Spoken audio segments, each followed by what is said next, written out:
Obviously, good morning on your side. Yeah. Hello, Leandre. Hello. So let's wait a few minutes for other colleagues to participate to join the meeting and the webinar.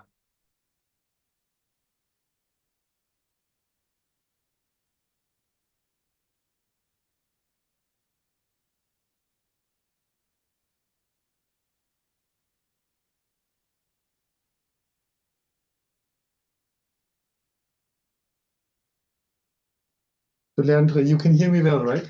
Yes, I can hear you loud and clear. Excellent. Okay.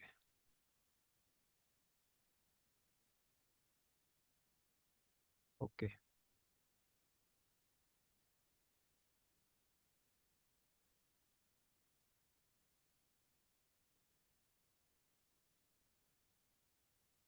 I think I made a mistake. Which one? So, okay, correct that one. Let's wait for a few minutes, maybe 2 minutes.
Yeah, I suggest that we start the webinar. Colleagues, yeah, okay. Can we start?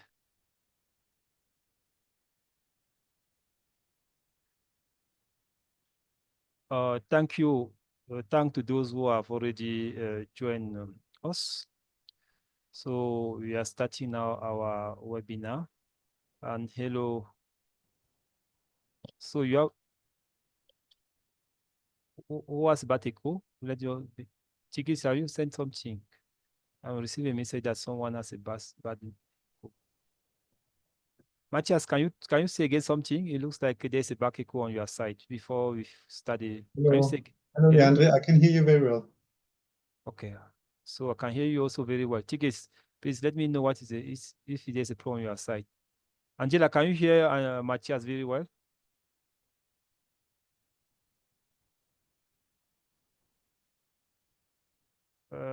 Chikis is saying that Matthias has a bad echo.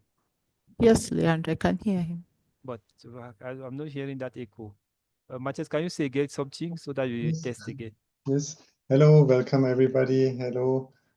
Pleasure being here. Yeah, I hope you can hear me well. Yes, I can hear you very well, Matthias. Maybe the problem comes from my colleague, Tikis. Okay. Let's start the webinar. Hello, everyone. I'm Leandro, statistician at the African Center for Statistics. And thank you for those who have joined us today for this webinar organized by the Economic Commission for Africa.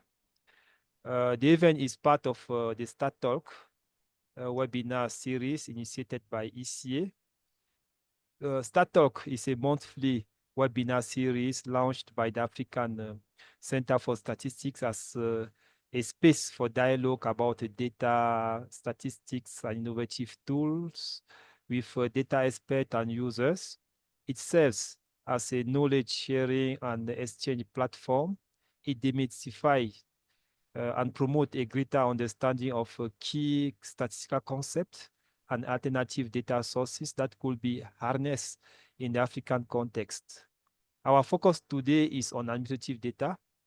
As you know, the African Center for Statistics has embarked on the transformation and the modernization of national statistical system in Africa.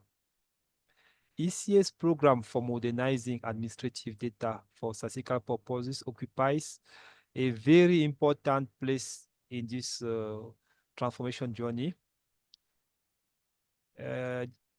This program benefits from the European Union's financial support through Eurostat. In addition to technical support and capacity development for countries, the program aims to share inspiring good practices and case studies with member states in modernizing administrative data sources. We are delighted that you are with us today to discuss improving the quality of administrative data sources to enhance their use for official statistics. First, I would like to thank our speakers of the day. We have Mrs. Angela Chichonchu, Mrs. Lerato Mata Makana, Mr. Matthias Rister, and Mr. Villaho Jengle. Before we start, please take note of the following housekeeping logistics that were shared with you on the screen. Maybe I can put it again, can put it back so that you can see. First, if you have any technical issue during the discussion today, please share them via chat on the right side of your screen, and a member of our team will try to help you. We ask for your patience to allow for some delays due to internet connectivity. Second, we invite you to actively participate in our discussion by sharing any questions or comments with the panelists through the chat window.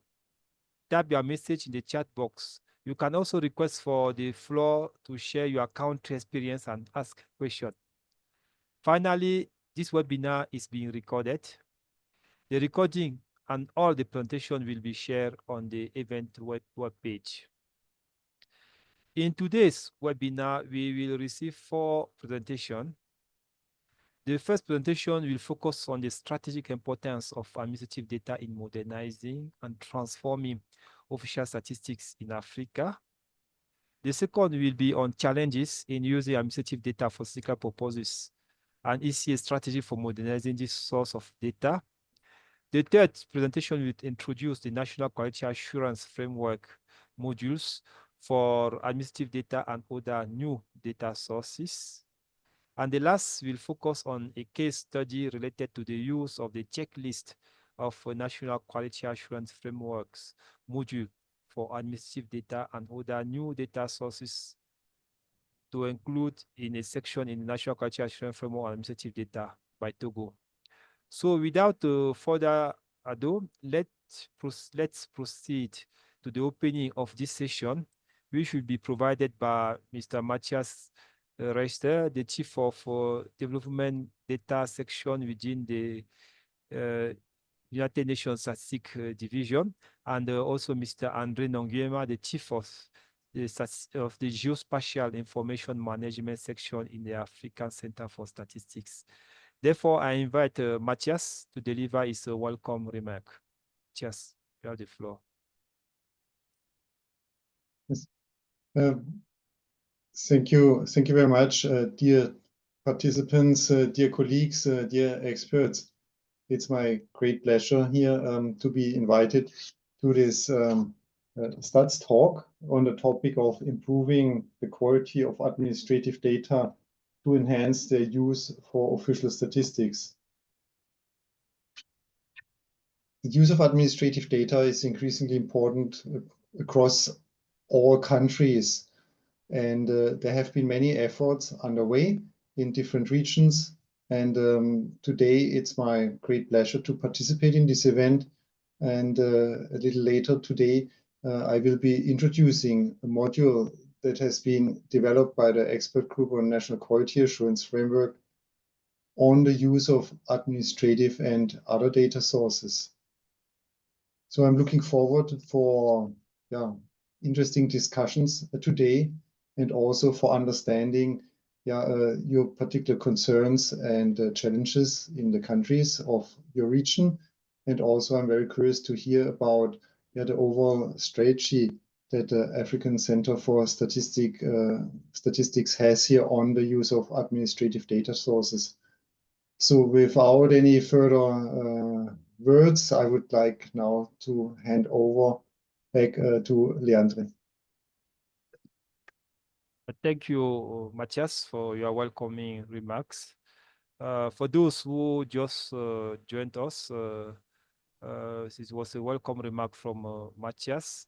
Let me now invite Mr. Andre Nongierma, the chief of the statistical geospatial information management section in the African Center for Statistics, who will be speaking on behalf of the acting director of the center. Mr. Nongema, you have the floor. Merci beaucoup, Léane. Good afternoon, colleagues. Good afternoon, representative of the African National Statistical Offices. Good afternoon again to representative of regional and international organizations, development partners, colleagues, distinguished guests, and friend of the African statistics. It's my privilege to welcome you to this session of the StatsTalk-Africa series, and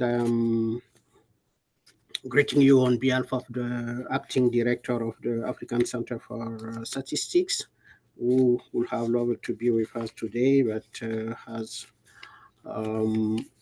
prior commitment of the offices. Today, we are organizing this StatsTalk-Africa series, focusing on how to advance the quality of administrative data within the African statistical system.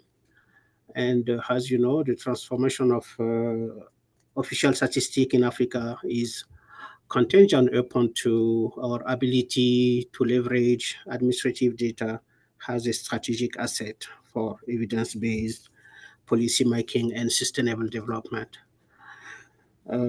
You also know that despite the vast quantity of data generated daily through public administration, spanning from civil registration to taxation, health, education, and social protection, we still have some challenge that persist because data often remain fragmented, underutilized, or affected by quality deficiencies that hinder their effective use for development planning.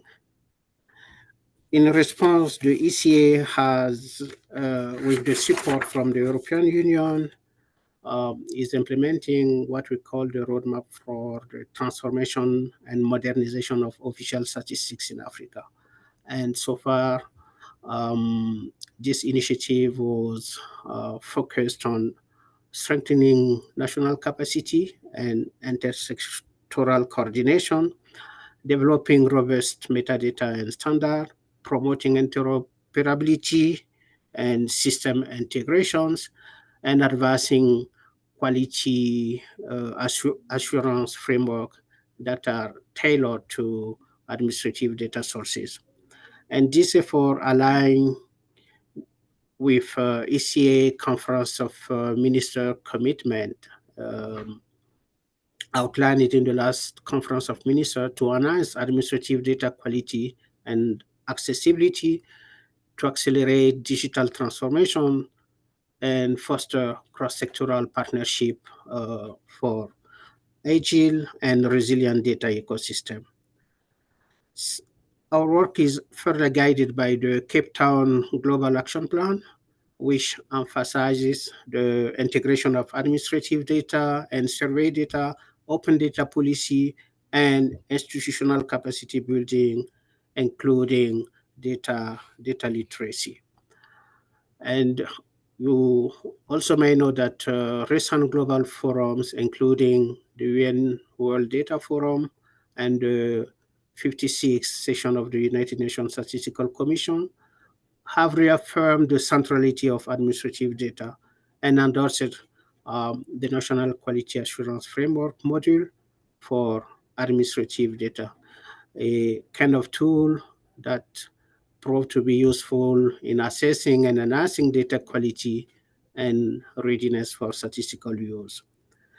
Today's webinar will provide a platform to discuss the practical implementation of these frameworks in African context, address some of the persistent challenges, and share experience from leading countries who have made substantive progress and advance, and also the various experts around this webinar today.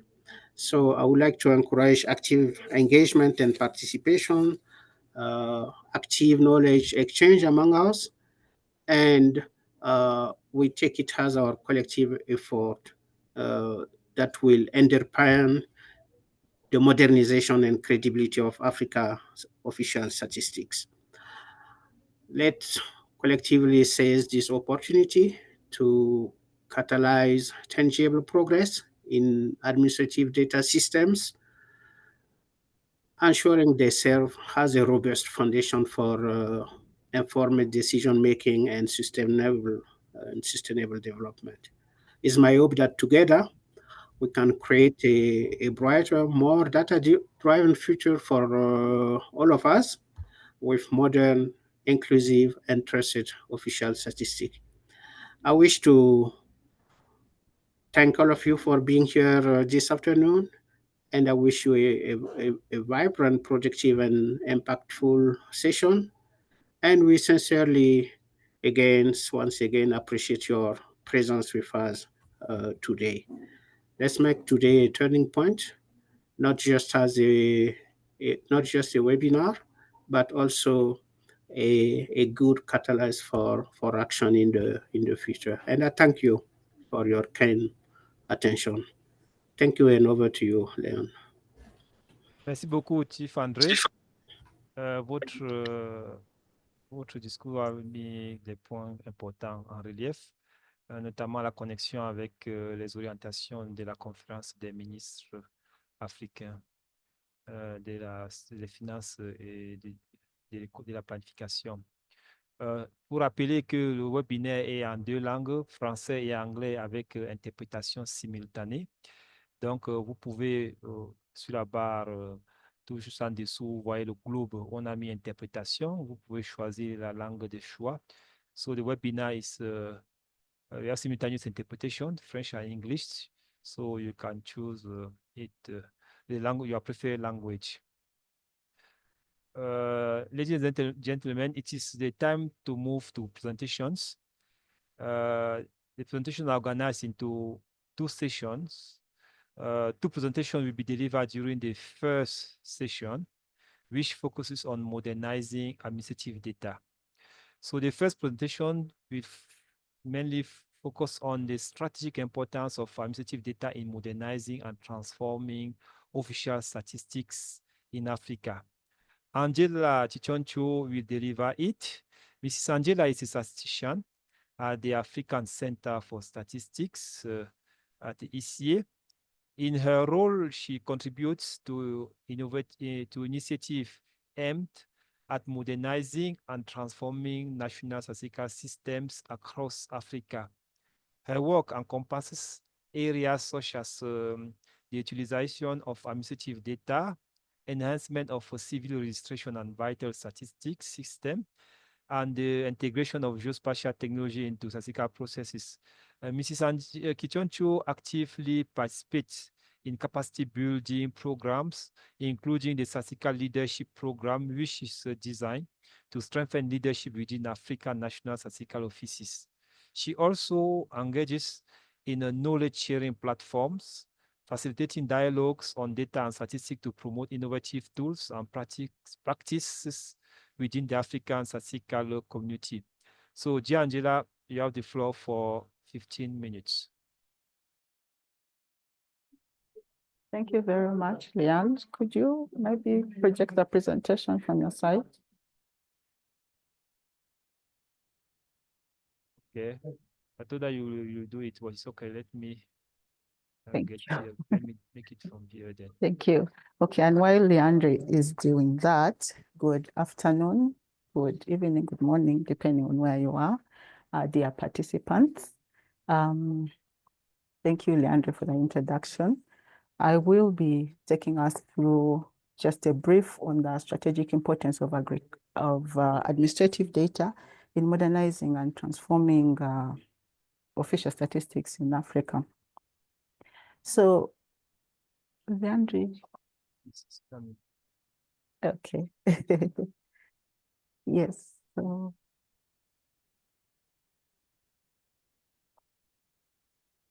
thank you.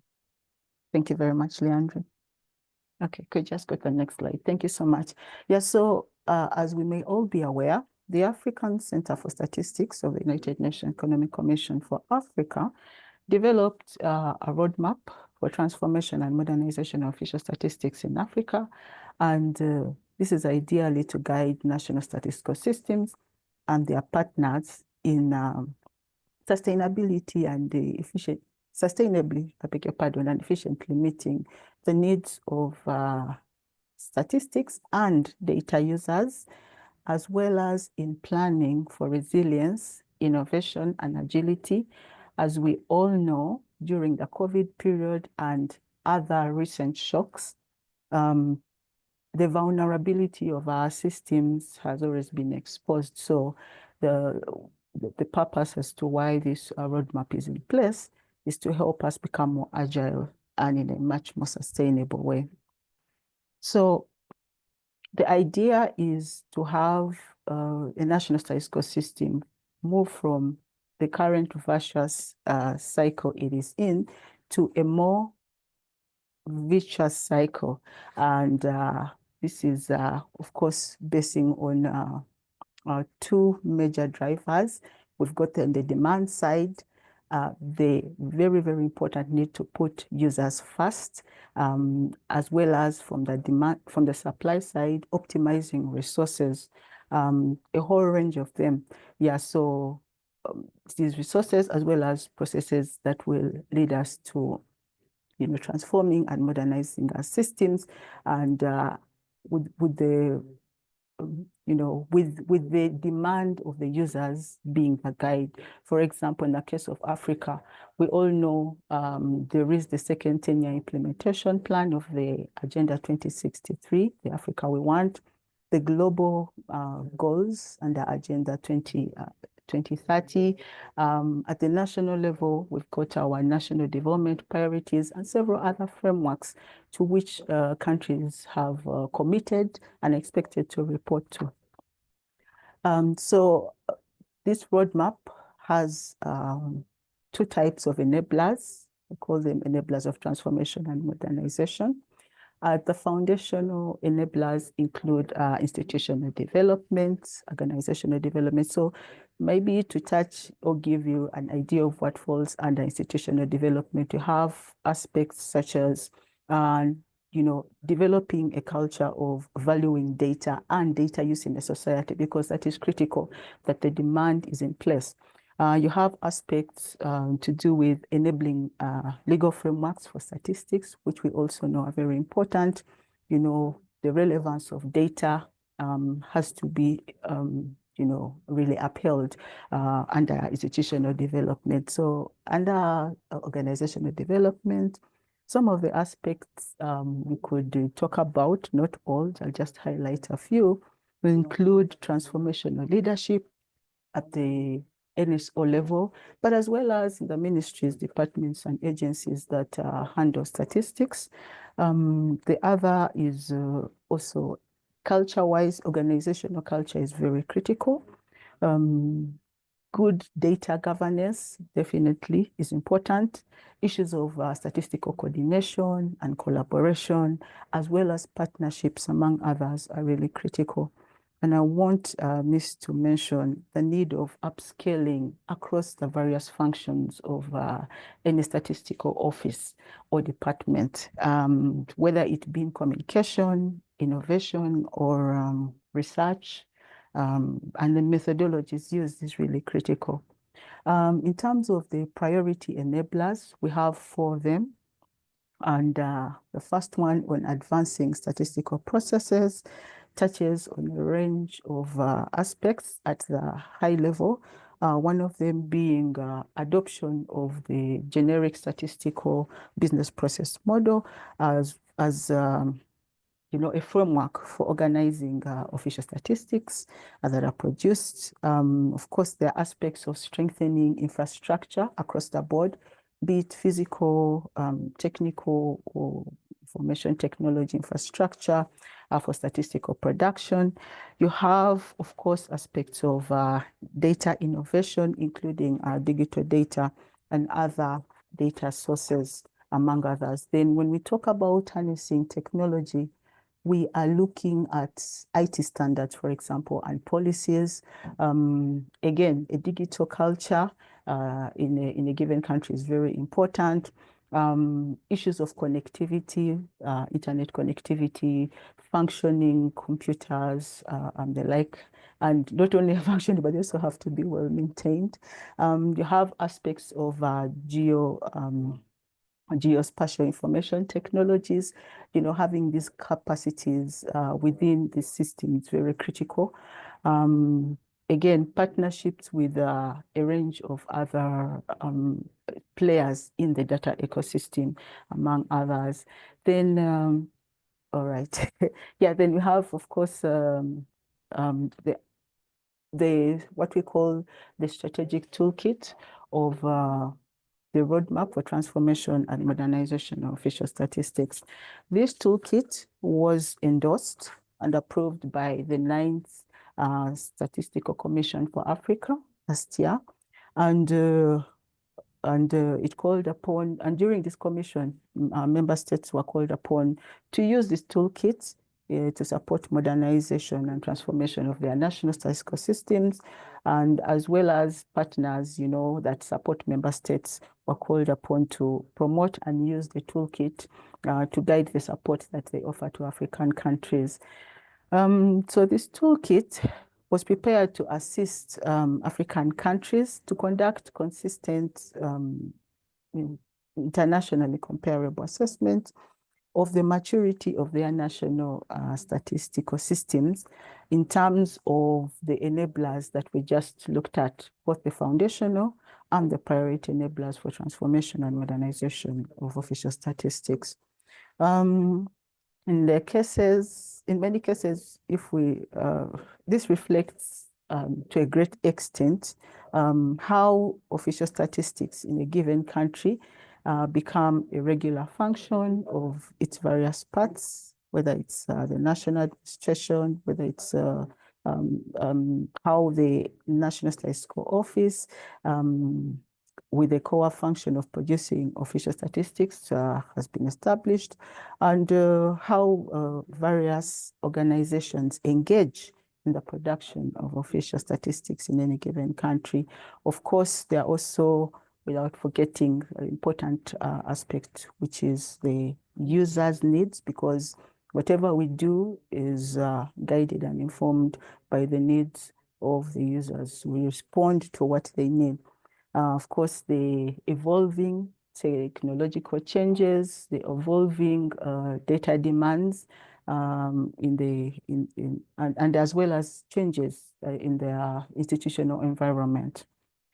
Next, please. Thank you, Leandre. So as part of this toolkit, the strategic toolkit, we do have what we call a maturity model that is used to typically assess levels of improvement and sustainability with respect to using data. That's the simplest way I could break it down.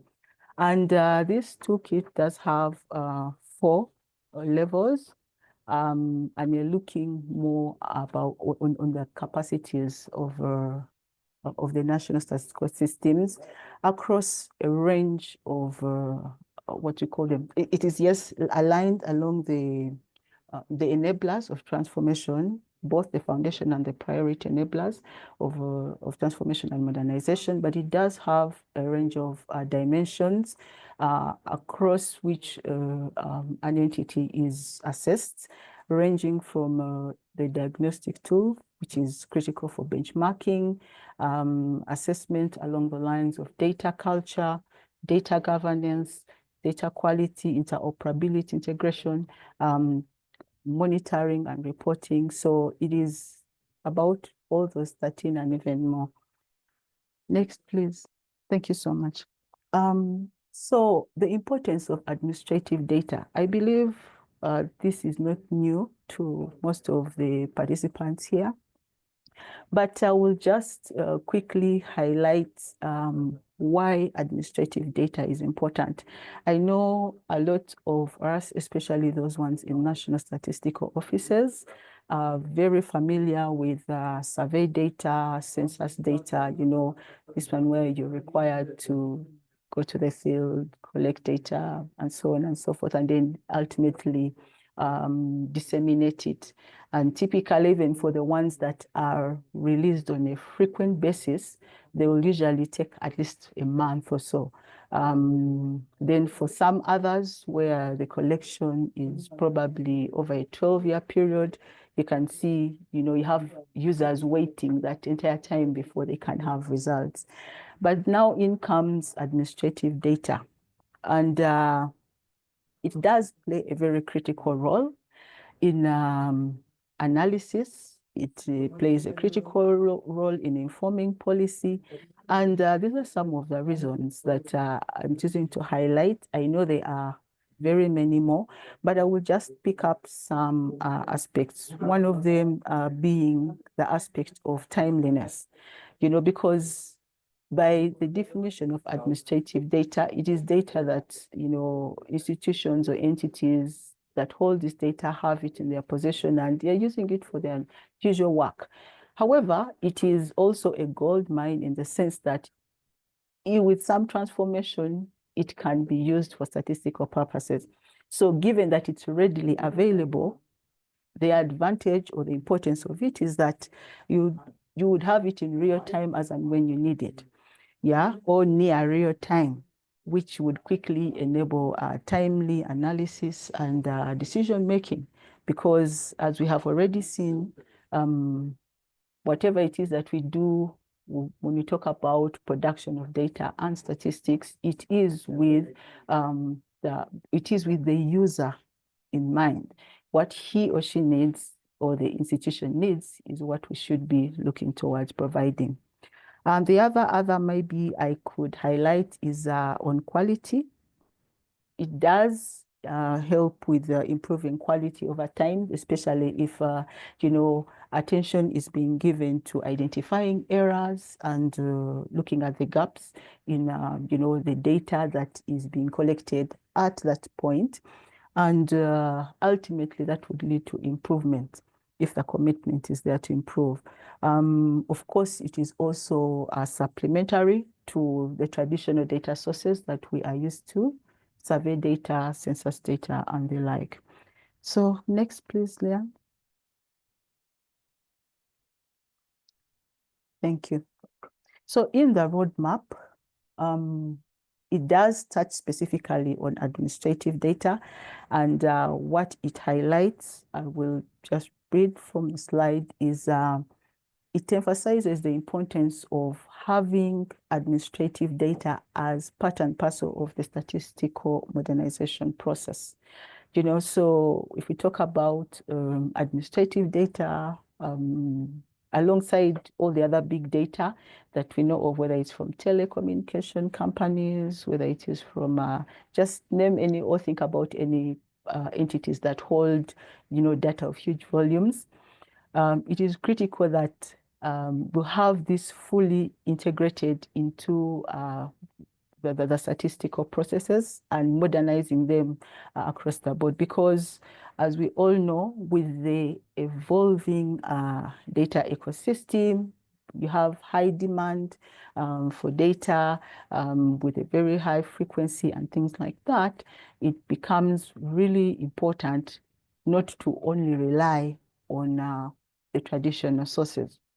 The other aspect has to do with ensuring that these administrative data are fully considered as a a critical component in the broader data ecosystem. They have to be embraced, but also, investments made to improve them for use by the ever-ready users, especially the policymakers or the people that design policy.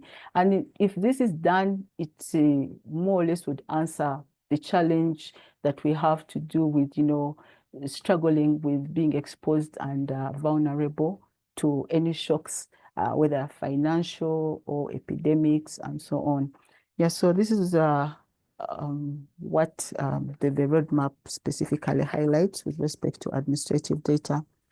Could you go to the next, please? Thank you very much, Leanne. So on this, I thought I would also highlight the roadmap's strategic recommendations. One key one at the strategic level, we all know the National Strategy for the Development of Statistics, commonly known as the NSDS. The roadmap recommends that administrative data, among other things, is well integrated into a country's national strategy for the development of statistics. For example, when you are developing or designing or reviewing your strategy for the development of statistics, it is prudent and important that aspects of geared towards improving administrative data are included and financed and costed, and really ensure that capacities along that line are also developed.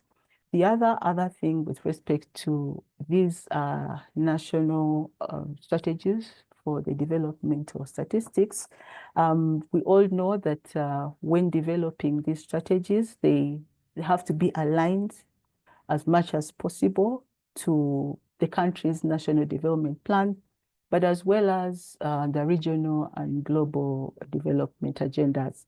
And the reason why you have to have that is, we just talked about users. Again, who would be the biggest user of any data produced in the country, if not the country itself? So for a country that is committed to using its committed to tracking its development, it is important that aspects of development of statistics are included in this program and also are funded.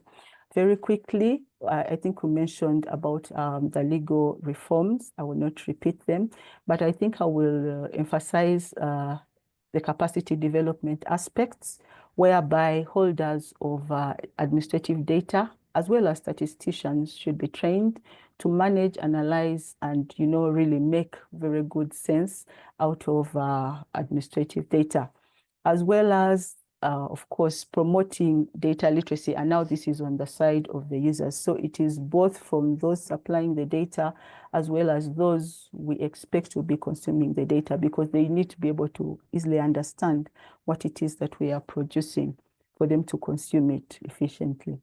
And I will then also highlight the importance to invest in infrastructure by the countries, because we are talking about sustainability here. So countries need to commit to invest in infrastructure.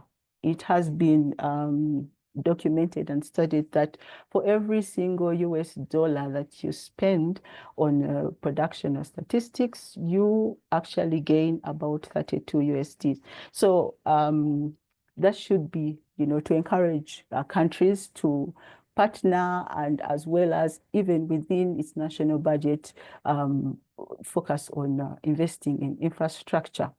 Of course, things like cloud computing systems, generally looking at scale and security as well. So last but not least, in terms of conclusions, we call upon participants here present, as well as your respective countries, to do leverage the roadmap for transformation and modernization of official statistics, and use its toolkit to guide implementation of the modernization process of your national statistical systems. The other is, given the importance and advantage that comes with administrative data, you know, there's a high chance if the data is, following standards, has been, really curated in such a way that there's harmony across all those aspects, you'll be able to have high accuracy. And as well as granularity. We keep talking of this phenomenon of leaving no one behind. That is a good place for us to ensure that we can track that across our countries. Of course, investment in a robust data infrastructure for integration and interoperability is very important. It's important that the systems, the various systems within our country, collecting specific data can be integrated and speak to one another to have, the data really used and reused as much as possible. And last but not least, I would like to call upon us to actualize the availability of data and statistics from administrative data sources. We know that sources are always with us, so let us put them to use for the benefit of our users. I would like to thank you so much for your time.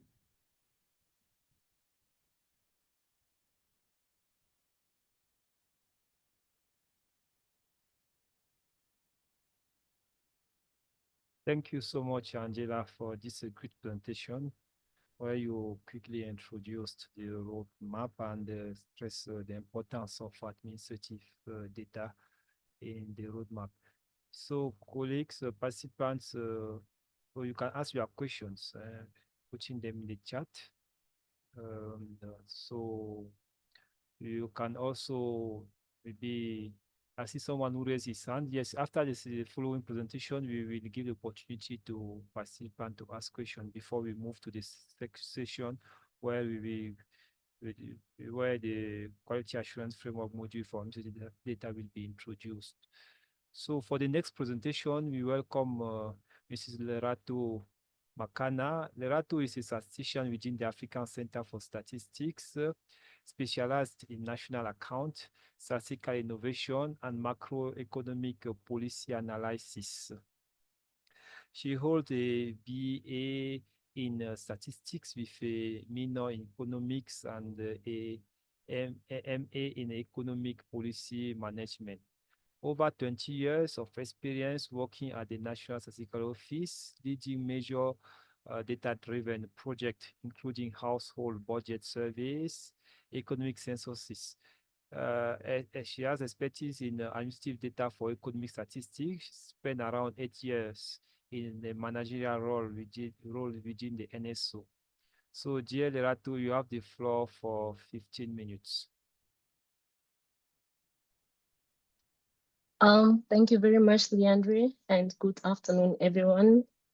As Leandre has said, my name is Lerato Makana, working for the African Center of Statistics, the Economic Commission for Africa. So I hear you saying you're giving me 15 minutes. I will try my best. I've just been reminded to try and be slow as this interpretation ongoing. I might just take less than 15 minutes. So colleagues, I'll be taking you through challenges in using administrative data for statistical purposes. And of course, talking about ECA strategy for modernizing administrative data. First, let's start by clearly defining what administrative data is. I will not dwell much on this because my colleague, Ms. Chichoncho, has said a lot of the issues that I also have in our presentation. So I'll just quickly go through these. So coming from, national statistics offices, we are researchers and a lot of users of data, whether census or survey data, we know what administrative data is.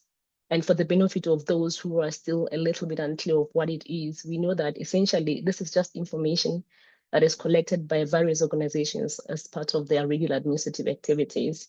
We can think about our records that are kept by hospitals, about patient visits. We can talk about our tax filings when we report our income, or even school enrollment data. These records are not initially meant for statistical analysis, but they're extremely valuable for that purpose. So why is this data such a hot topic today? Miss Angela has talked about that, why this information is important. It talked about its cost effectiveness. This data is usually, the costs are already covered by the administrative process itself. That is why this data now, we are dwelling much on it rather than going the traditional route of collecting, census or survey data. Secondly, it does not really impose a further burden on the respondents, and it usually covers extensive population, which makes it rather appealing for broad statistical analysis, as it has been alluded to earlier on. So another issue is that government agencies, they usually collect administrative data primarily to manage their day-to-day operations, to enforce laws and deliver public services effectively. These operational purposes, they often dictate how the data is structured, how this data is collected, and how it is maintained.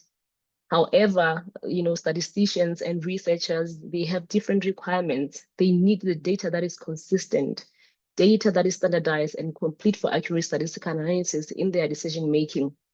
Now, the key challenge here is that the data that is collected purely for administrative purposes might not align well with the statistical standards.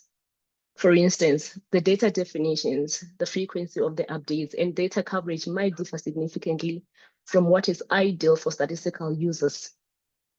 In any case, that is why balancing administrative needs with statistical quality means finding a way to ensure that while these administrative data systems serve their primary operational objectives, they also provide data that is sufficient, that is of sufficient quality, that is of sufficient coverage and consistency to reliably inform statistical reporting, policymaking, and planning. So this process often requires cooperation between the statisticians and administrative data holders to standardize the definitions, to harmonize data collection processes, and of course, establish regular quality checks and validation. Now, let's also discuss why admin data, despite its huge potential, is not always easy to use in official statistics. I will share some of the examples from across Africa that might highlight common challenges. First of all, we talk about the management of the national statistical systems. One of the significant obstacles to effectively using admin data across our African countries it relates directly to this, the management. You find that often leadership roles within the NSS are very unclear. They make coordination very difficult. You find that overlapping responsibility between these agencies hinder timely data sharing.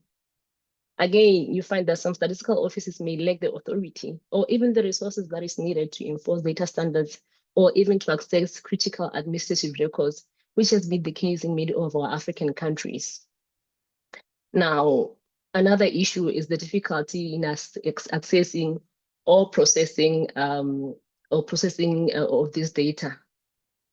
You find that agencies that hold administrative data, they often operate independently and may hesitate or sometimes lack clear mandates to share the data externally, which creates institutional barriers. And furthermore, these administrative records frequently come in formats that are incompatible or even inconsistent, which complicates integration and analysis. Last but not least, it's the challenge that lies in the analysis and production phase of statistics using administrative data. Admin data that was originally collected for operational purposes rather than the statistical analysis, meaning that it might not align neatly with standard statistical definitions or methodologies. Statisticians frequently encounter the data gaps in such type of data, that a lot of inconsistencies or even insufficient detail, which makes a rigorous statistical analysis very difficult. When it comes to dissemination of administrative data, even when reliable statistics are produced, our NSOs sometimes struggle with clear and timely communication on their findings. You find that often data dissemination is irregular or delayed, and this reduces user confidence. It also diminishes the value of administrative statistics for decision making. And furthermore, users might find statistical outputs from administrative data quite difficult to interpret due to the inadequate documentation or even limited transparency regarding data collection methods and quality issues. This ultimately leads to underutilization of the valuable data by policymakers and stakeholders. So now, going to the obstacles, we're going to talk about the obstacles that are related to the demand of statistics from the administrative sources, right? So we have two issues here. We have demand for statistics against the real needs of the users. You find that as statistics officers, we collect data sometimes for, as clearly outlined in our mandate, what type of data that we need to collect. And we do that traditionally. We have been doing this over years. We collect data on population, we collect data on economic statistics, environment and such. But you find that there are new and emerging issues in the real world. So you find that what we collect as national statistics offices is actually not adequate to meet the demands of the users. You find that also we have weak statistical cultures, you know. You find that this culture is usually weak. I mean, the potential users of administrative data. You find that the many stakeholders that we have in our statistical domain, including the policymakers and the public, they may lack awareness of how administrative data can be effectively used in policy development or even evaluation. This limited understanding results in lower demand. It also results in underutilization and under-evaluation of valuable statistical resources, which further then diminishes the investments and interest in improving administrative data systems. So now, moving forward, we talk about the guiding principles for the modernization of administrative data systems. Now we have these 6 steps that we are going to talk about. What we need to do as offices or producers of statistics is to actually customize the approaches that are based on the country's unique context and resources. It's true that it's not a case of one size fits all. Each country has their own unique context and their own unique resources that we need to tailor to. So you must focus on that. And of course, we have to adopt a phased sectoral approach. That means we gradually modernize our systems one sector at a time to ensure manageability. I mean, if we try to do everything all in one go, we might not be able to meet our objective. So we need to do it one step at a time. Also, we need to also carefully identify and develop the most critical data sources first. We're doing this by undertaking the review of the sources that we have, and of course, we prioritize those that for where the sources need to be developed. Another principle is actually standardizing data processes to uphold official statistical guidelines across all the agencies, and this is actually the work of the National Statistical System. Another point is to implement international statistical standards and the good practices as had been identified, right? And the last but not least is to actually actively involve the users and partners to ensure that data remains relevant and useful in our statistical processes. Now, we can look at the strategic axis to modernize administrative data systems with the objective of increasing user trust in administrative data. This has to start with transparency. You know, some countries have openly showcased how administrative data have improved the efficiency and fairness of social grants distribution, which made it easier for people to trust and use these numbers. I mean, there are a number of countries that we can quote, but I think I will just focus on talking about countries in general, not specifically to mention any. And another issue is the improvement of the supply of statistics. And this has been done by strengthening governance matters enormously. We know one country created a centralized data hub that linked key sectors such as health, education, agriculture, that ensured actually reliable data flows smoothly across the government. Another important axis is addressing the real statistical demand. That means that we make sure that data answers the real questions that are there on the ground. one other country, actually, what they did was to carefully align the administrative education data with the national education objectives, which led policymakers to rely heavily on it for strategic planning. Now, moving on, let's look at the steps that are needed in terms of modernizing administrative data systems. Yeah, so we can start by creating foundational registers like the population registers, the business registers. We have different kind of registers to address these issues, to address modernization of our data systems. These registers actually provide a reliable foundation for linking and integrating various data sets.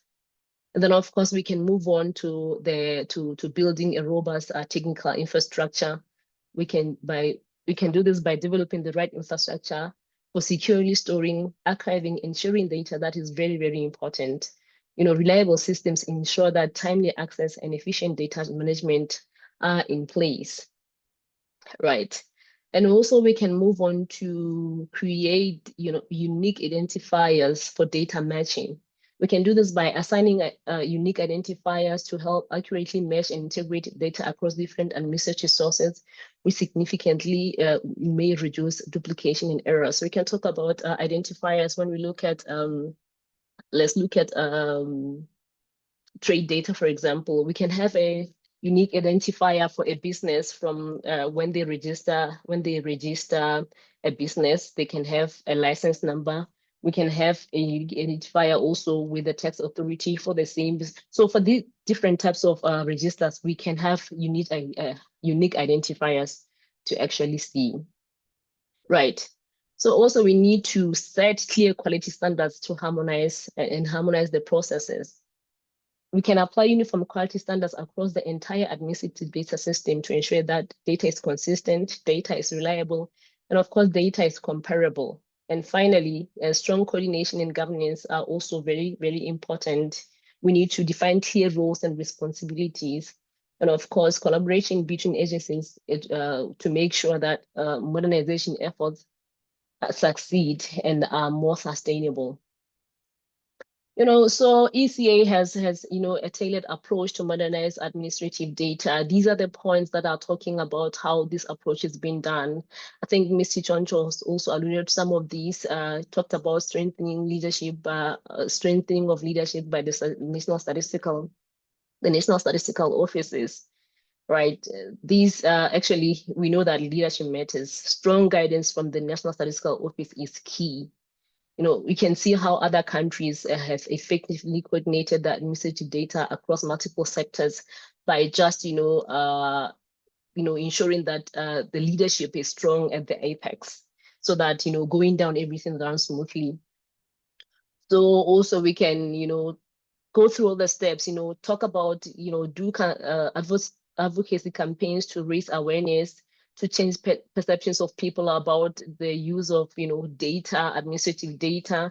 One of the countries successfully highlighted administrative data's value in tracking the SDG process, and that boosted its adoption. And it's easier now to report on the progress that has been made on many of the goals in the 2030 agenda. So these are the steps really from, prioritizing data sources, human resource capacity building. We know how our systems are weak in terms of capacity building. We also have to prioritize our essential data sources. We need to, pick one data source, to prioritize, to say that we choose to initially focus on a certain type of data, and if we focus on that and then we perfect the processes, that will significantly improve the accuracy of, the statistics with which we are trying to measure here. So thank you very much, colleagues. Back to you, Leandre. Any further questions I think you will address? Thank you very much. Thank you for your kind attention. Thank you very much, Ratu, for your presentation.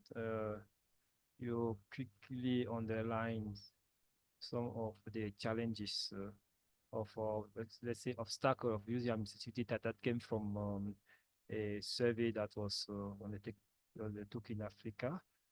You also presented a strategy, proposed strategy by ECA for modernizing administrative data, which is a part of the transformation and modernization process. Now, before moving to the next session, we want to take some of the questions raised by participants. And here we have seen in the chat several questions. Some are directed to you, Angela, and other to Leratu. Maybe I can start with the first question that was there in the chat. Before giving the floor to Maha, who raised his hand.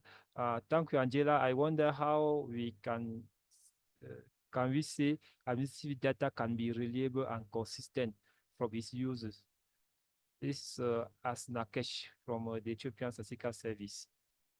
So I don't know if you capture the question, Angela.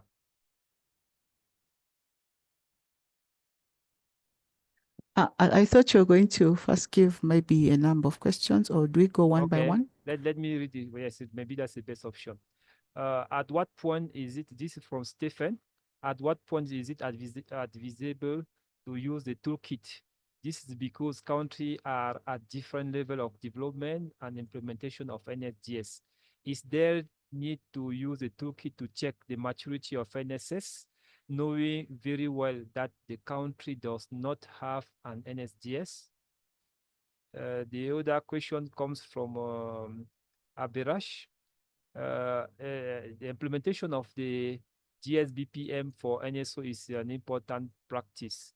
Is it good to initiate and support country? There's just a comment. It is good to initiate and support countries to implement it.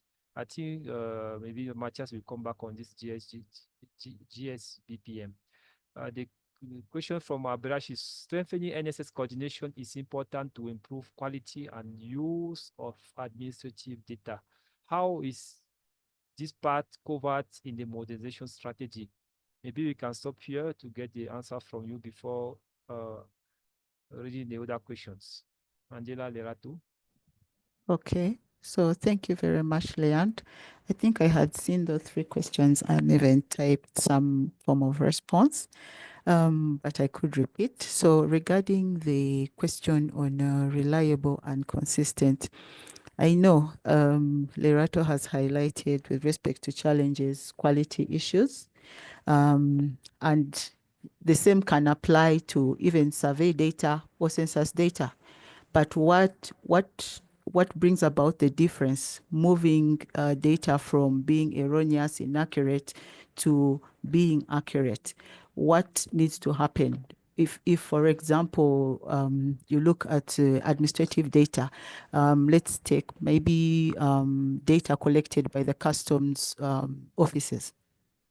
If we wanted to use this data for economic statistics, for example, it is important, first of all, that it follows the standards, that international standards, be it the concepts, the definitions, name it, across the board.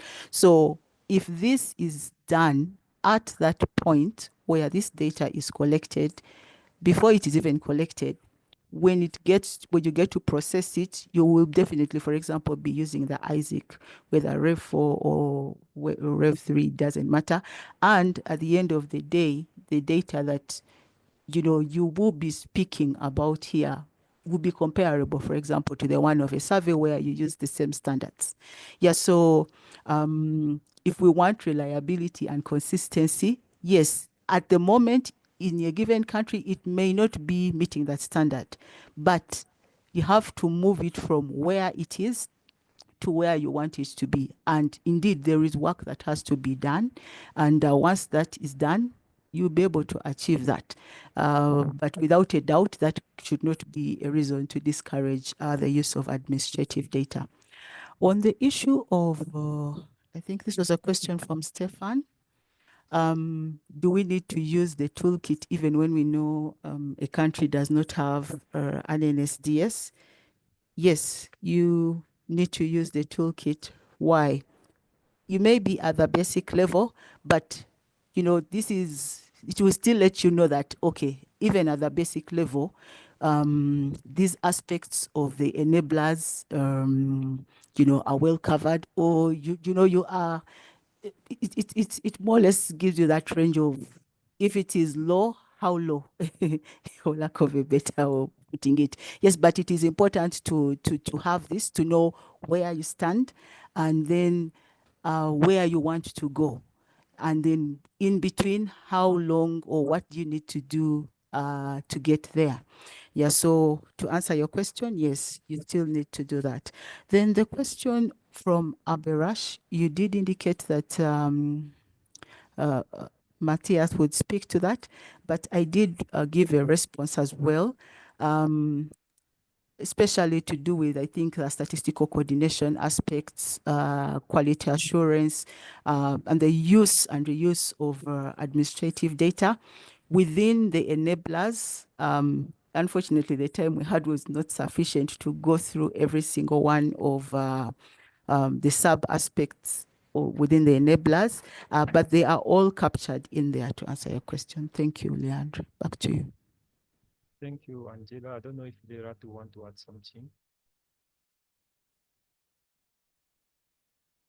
No, I think unless there's something that the colleagues think Angela has missed, I think she has said it all. Thank you, Leandro. Okay.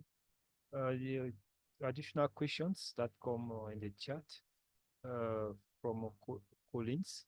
The presenter has argued that one of the key advantages of using admin data for statistical purposes is timeliness. As much as that argument sounds valid, it should also be recognized that the timeliness advantage may cease to apply once the administrative data capturing and processing is balanced with statistic quality needs by subjecting the process to conventions, checks and balances governing quality statistical data production, right? We also have a question from the Deputy Director General of National Security Statistic Office of Algeria. So it is in French.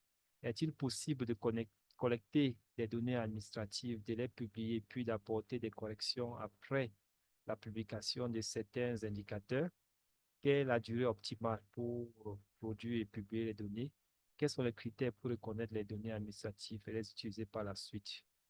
We also have other questions from colleagues. There were questions about the presentation. Please note that we will share all the presentations with you just after the meeting. The email you used to register in the system will be used to share all the presentations. Those who will not receive it can send me an email. Okay. Angela and Leratu, can you respond to the remaining questions? If I could go first. Yes. Yes. Before Yeah, I give the floor so to Selena. regarding the question on timeliness, I think I also did type a response. First of all, yes, that is right. Indeed, transformation and modernization of administrative data sources covers all these aspects, including quality assurance. And I believe Matthias's presentation will do that justice. So for now, maybe you can be patient. Regarding modifying administrative, I don't know whether I got this one well, modifying indicators after they have been published. Leandro, did I get that question well? Yes. Yes, the question is if you can modify the statistics when the register are updated. When the register is updated, Yes. can we modify the statistics? Basically, we can publish statistics based on administrative data, and later on, maybe there are some adjustment in those data. Yeah. The issue of completeness are addressed. Okay. Are they allowed to revise the statistic, for instance? Yes, I think so. This is my opinion, but it's up for discussion, because even with any adjustments, let's say an error in census data or survey data, there is no harm in coming back and saying there was an error here, and this is now the addendum to the improved numbers, giving clearly in a transparent manner what the challenge was and the change that has been made. I think it should apply across all official statistics. This is my opinion. Maybe if Lerato has something to add, you can take the floor. Back to you, Leanne. Okay. Maybe to add on what you have said, if you take the case of national accounts, maybe let me just answer it in French because the question was asked in French. Pour faire suite à ce que ma collègue a dit, qu'on prend par les données de la comptabilité nationale, beaucoup des données qui sont produites viennent des données viennent des sources administratives. Et nous savons que par exemple, on produit le PIB préliminaire, c'est sur une échantillon de données. Et plus tard, quand on a d'autres données complémentaires, on produit une nouvelle série. Et après, quelques années après, s'il y a des révisions à faire, on va faire ces révisions publiques. Donc, il y a les procédures définies par les principes fondamentaux de la statistique officielle, par les pratiques, les lignes directrices de chacune des statistiques qui indiquent comment le faire, comment faire les mises à jour. Donc, si on a des modifications majeures sur les données, c'est normal que sur la source de données, c'est normal qu'on révise les statistiques et on doit expliquer pourquoi. Donc, il y a les procédures, ça ne doit pas être un problème. La chose peut-être qu'il faut ajouter, c'est que les limites qui sont des données administratives doivent être certainement vues comme des opportunités pour voir comment les améliorer, surtout si on va les utiliser pour la statistique officielle ou bien si elles ont un potentiel. Les programmes qui sont par exemple en train d'accompagner dans certains pays africains l'ont bien illustré où on a vu des limites sur les données, mais qui ont un potentiel bien établi.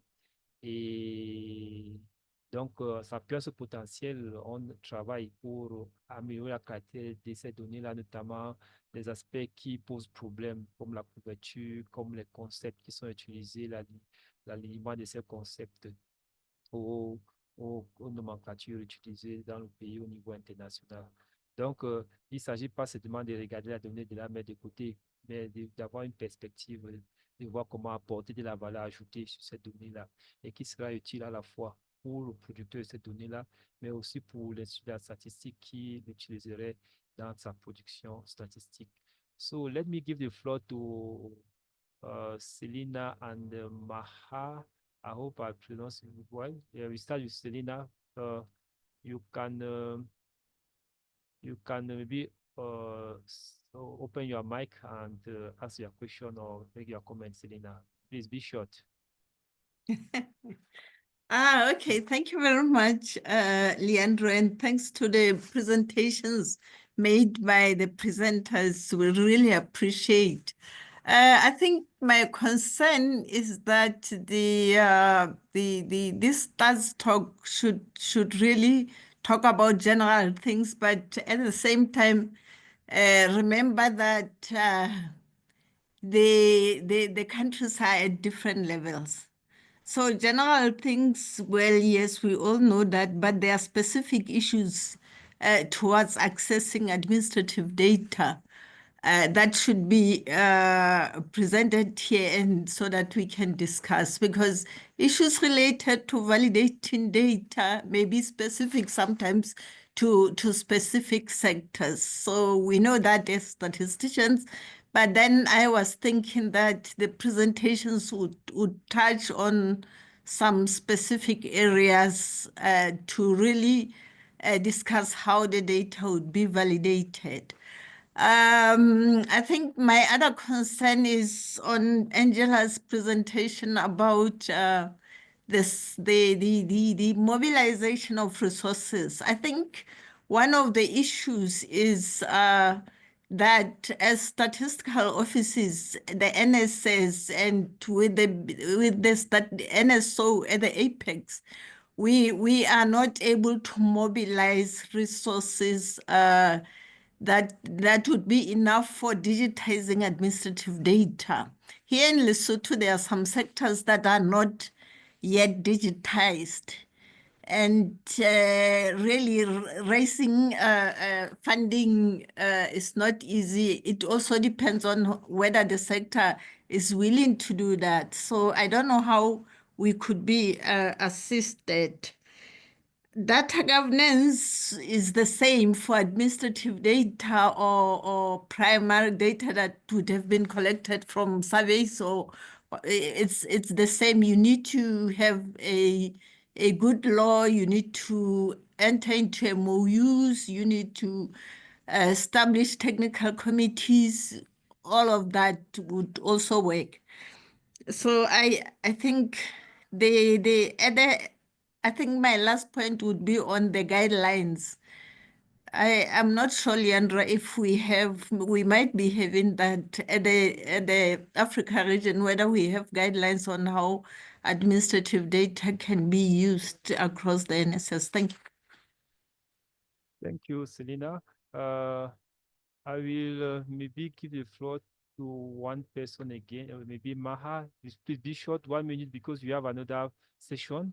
For Lambert, I'll give the floor after the two following presentations. Yes, Maha Abu, please be short.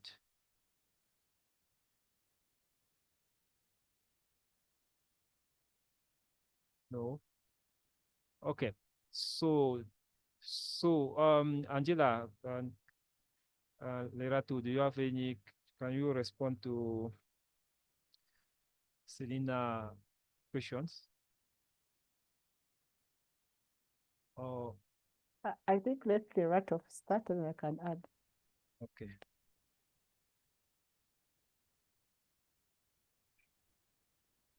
Okay, thank you very much, and thank you very much, Selena, for your comments and questions. Of course, we know that countries might be at different levels of, incorporating administrative data into their, their statistical production. And of course, we know that there are a lot of challenges that people have to go through, that statistical offices have to go through.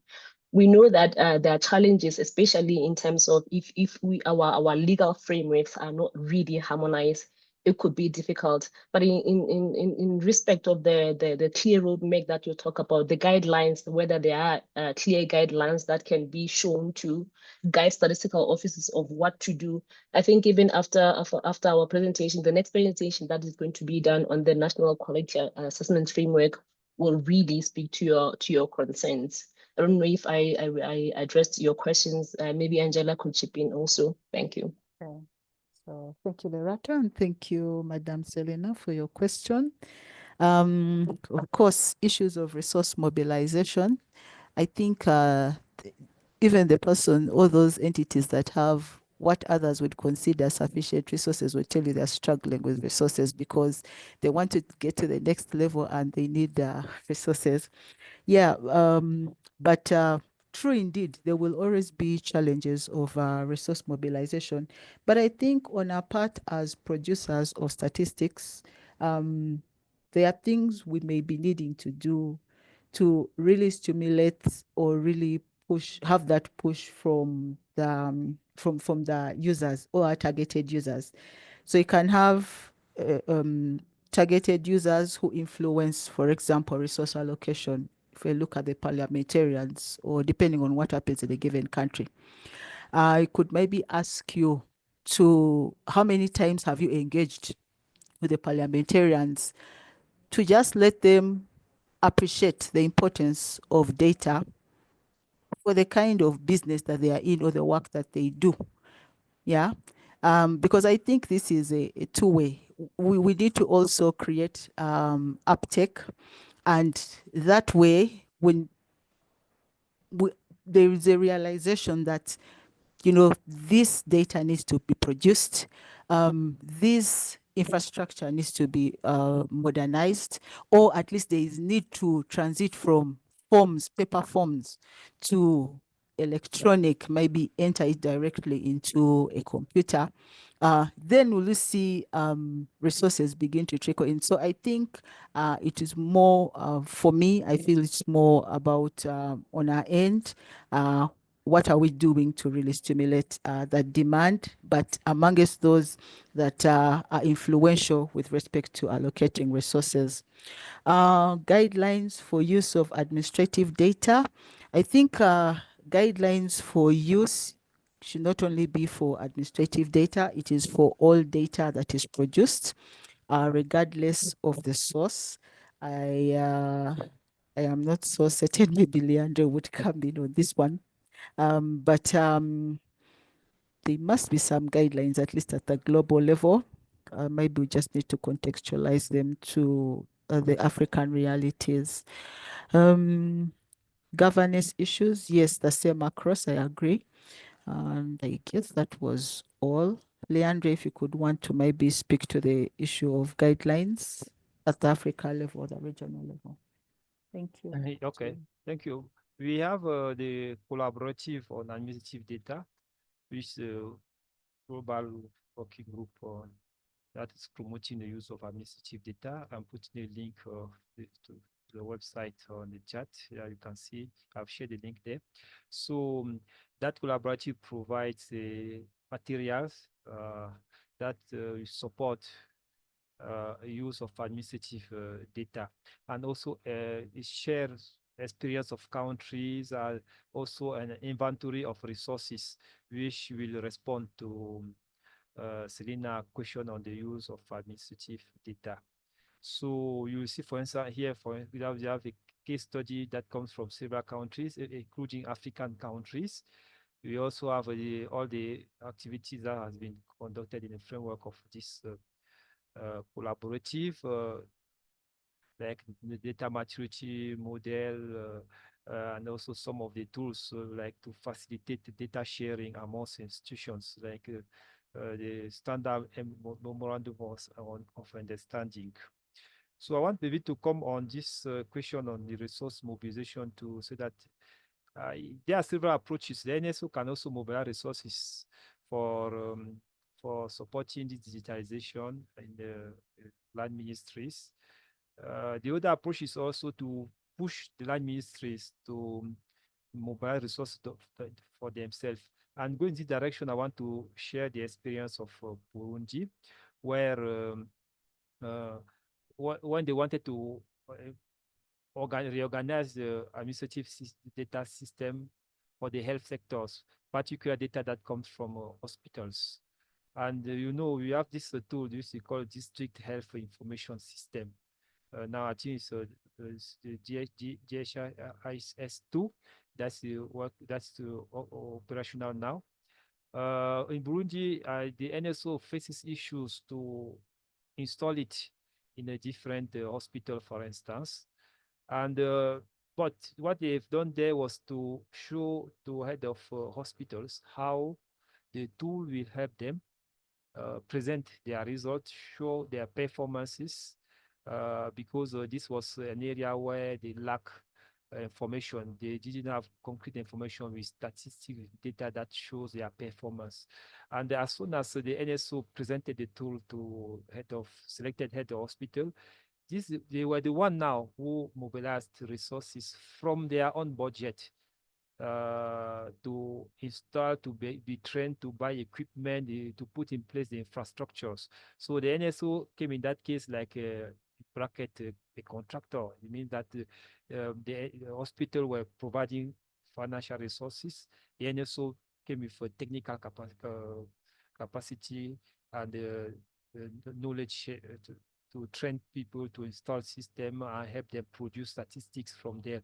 At the same time, now it produces also statistics for the NSO to compile health statistics. So this is also a good approach in the sense that we bring our partner, our stakeholder to mobilize resources from their end to support the statistical productions.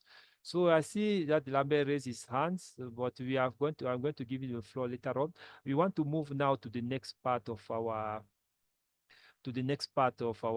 next session of the webinar. This session consists of two presentations and focuses on improving the quality of administrative data sources. The first presentation is an introduction to the National Quality Assurance Framework module of administrative data and the other new data sources. So Matthias will deliver it. Matthias serves as the chief of data development section within the a development data and outreach branch of the United Nations Statistics Division. In this capacity, he leads initiative aimed at enhancing the quality and accessibility of development data globally. Matthias plays a pivotal role in advancing statistical quality assurance frameworks, notably leading and coordinating the development and implementation of the United Nations National Quality Assurance Frameworks Manual for Official Statistics. His work supports countries in strengthening their national statistical systems, ensuring that official statistics are produced with high quality and reliability. So, Matthias, you have the floor. Over to you. Thank you very much, Leandre, and yeah, welcome everybody. Thank you very much for the invitation, for this opportunity to present this module on using administrative and other data sources. So let me share now my presentation.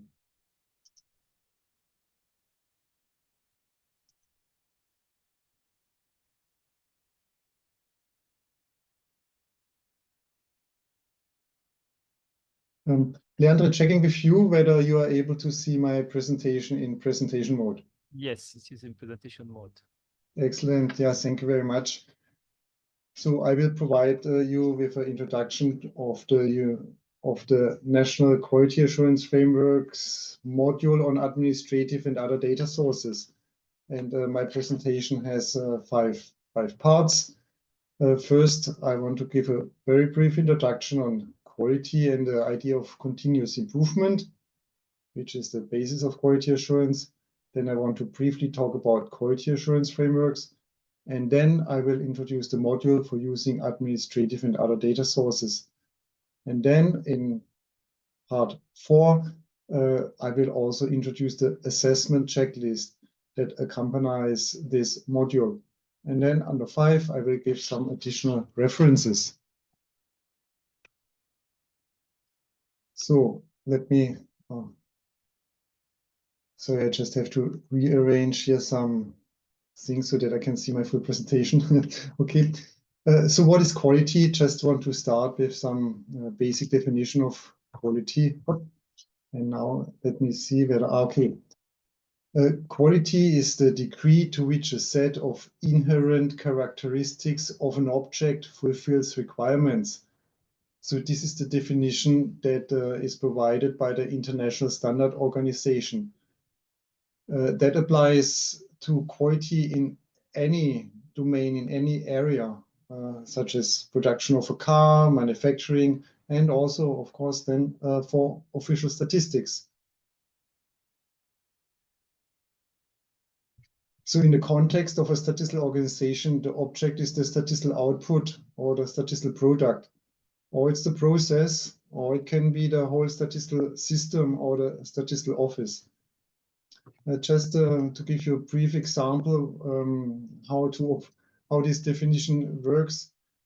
For example, if the object is our car, it's a car, it has characteristics such as a color, right? A car has a color. So let's assume the color is yellow. So then the question is, do the characteristics of the object, does the color of the car fulfills your requirements? So this is the general definition of quality, and it's applied to statistics.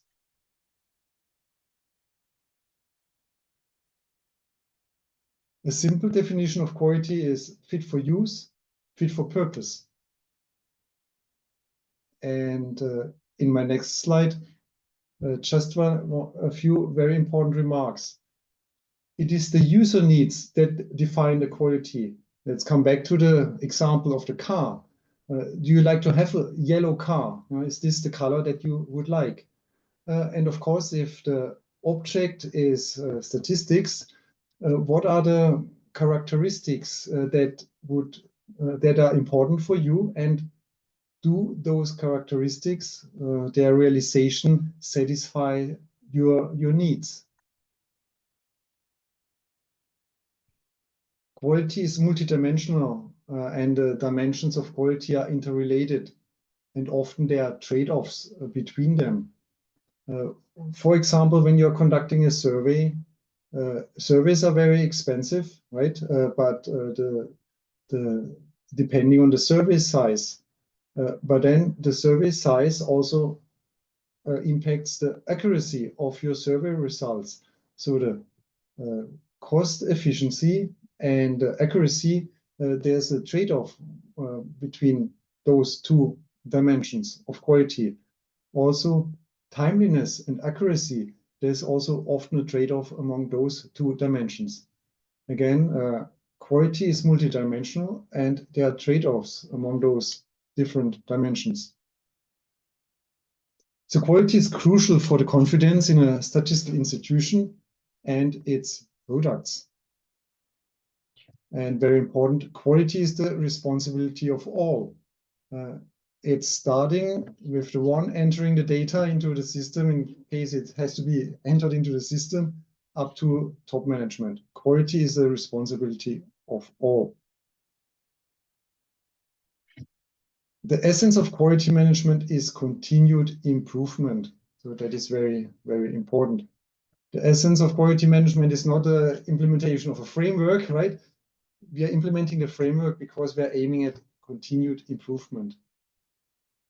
So continued improvement is often illustrated with this plan, do, check, act cycle that is the core of total quality management. So just to briefly introduce 4 steps. Identify a problem or opportunity, analyze current processes, develop a plan. Then implement a plan, document the process, train employees. Monitor results, compare against goals, analyze variances. And then the last step, act. Standardize successful changes, document lessons learned, begin the cycle again. Total quality management became very popular in the 70s and 80s. It was the reason for the rise of the Japanese car manufacturers because they implemented total quality management, and that allowed them to raise the quality of their cars above the quality of all other cars that were produced back then.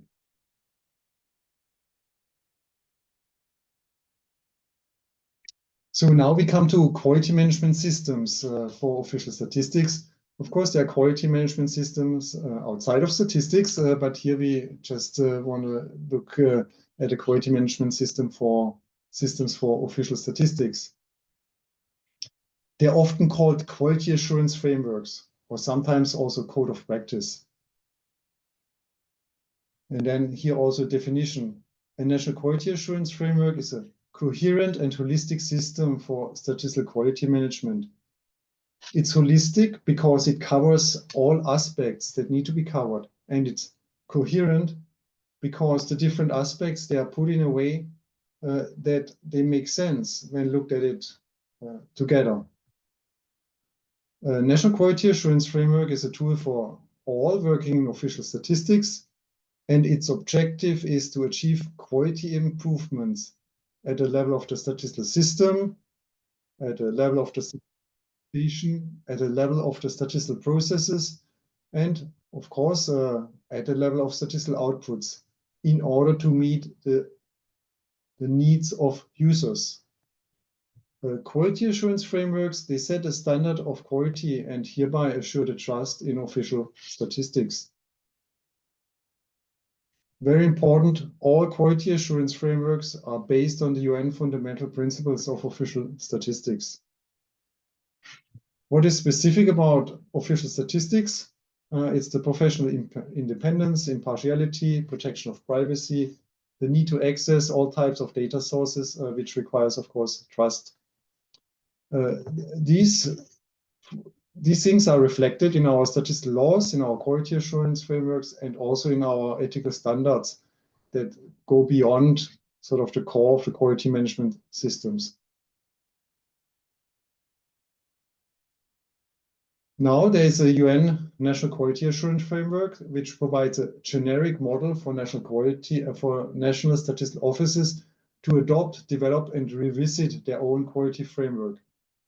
The UN NCAF consists of principles, requirements, and elements to be assured. It's applicable to all countries. However, very important, UN NCAF does not replace existing quality assurance frameworks, such as the ASEAN Community Statistical Code of Practice or other regional systems. And here I'm just providing here an overview of common regional quality assurance frameworks. Of course, the UN NCAF does not replace the African Chart of Statistics. They go hand in hand. They are largely overlapping or presenting the same principles and requirements, just maybe in a slightly different format. But they go hand in hand. There is not really much difference between them in terms of what they aim to cover and how they are covering things. So now, is the UN National Quality Assurance Framework equipped for new data sources and also the use of administrative data sources? Here, very important, the UN National Quality Assurance Framework, as all other quality assurance frameworks, they apply to all data and statistics, regardless of the data source. However, the challenges to obtain compliance can be different depending on the data source. For this reason, the UN expert group developed a module that complements existing generic national quality assurance frameworks to provide more specific and detailed guidance when using administrative data sources, but also other data sources to produce official statistics. This module is with existing quality assurance frameworks. It does not replace any quality assurance framework because it misses key aspects of a national quality assurance framework, such as related to the coordination and the institutional environment. So it's a module that complements existing quality assurance frameworks. So very important here, also the last bullet. This is not something that we came up, that an expert group came up, from scratch. This module that I will present to you, it's based on existing country practices and available guidelines. And it made a very systematic attempt to synthesize all these country practices and available guidelines. Here's a brief slide on the different data sources, and you have the presentation. I just want to highlight the definition of administrative data sources. These are data sets created primarily for administrative purposes by government agencies or other entities working on behalf of government. So I don't want to spend now more time on this slide because we already talked before about administrative data sources in the previous presentations. So now just a very brief overview or view on the UN National Quality Assurance Framework. And again, other quality assurance frameworks are very similar. You have different parts. The parts are concerning the statistical system and the institutional environment. Here you have certain set of principles and requirements. Then you have the statistical processes, and then you have the statistical outputs, and then everything, of course, is geared towards user needs. So now, where do the different data sources come in?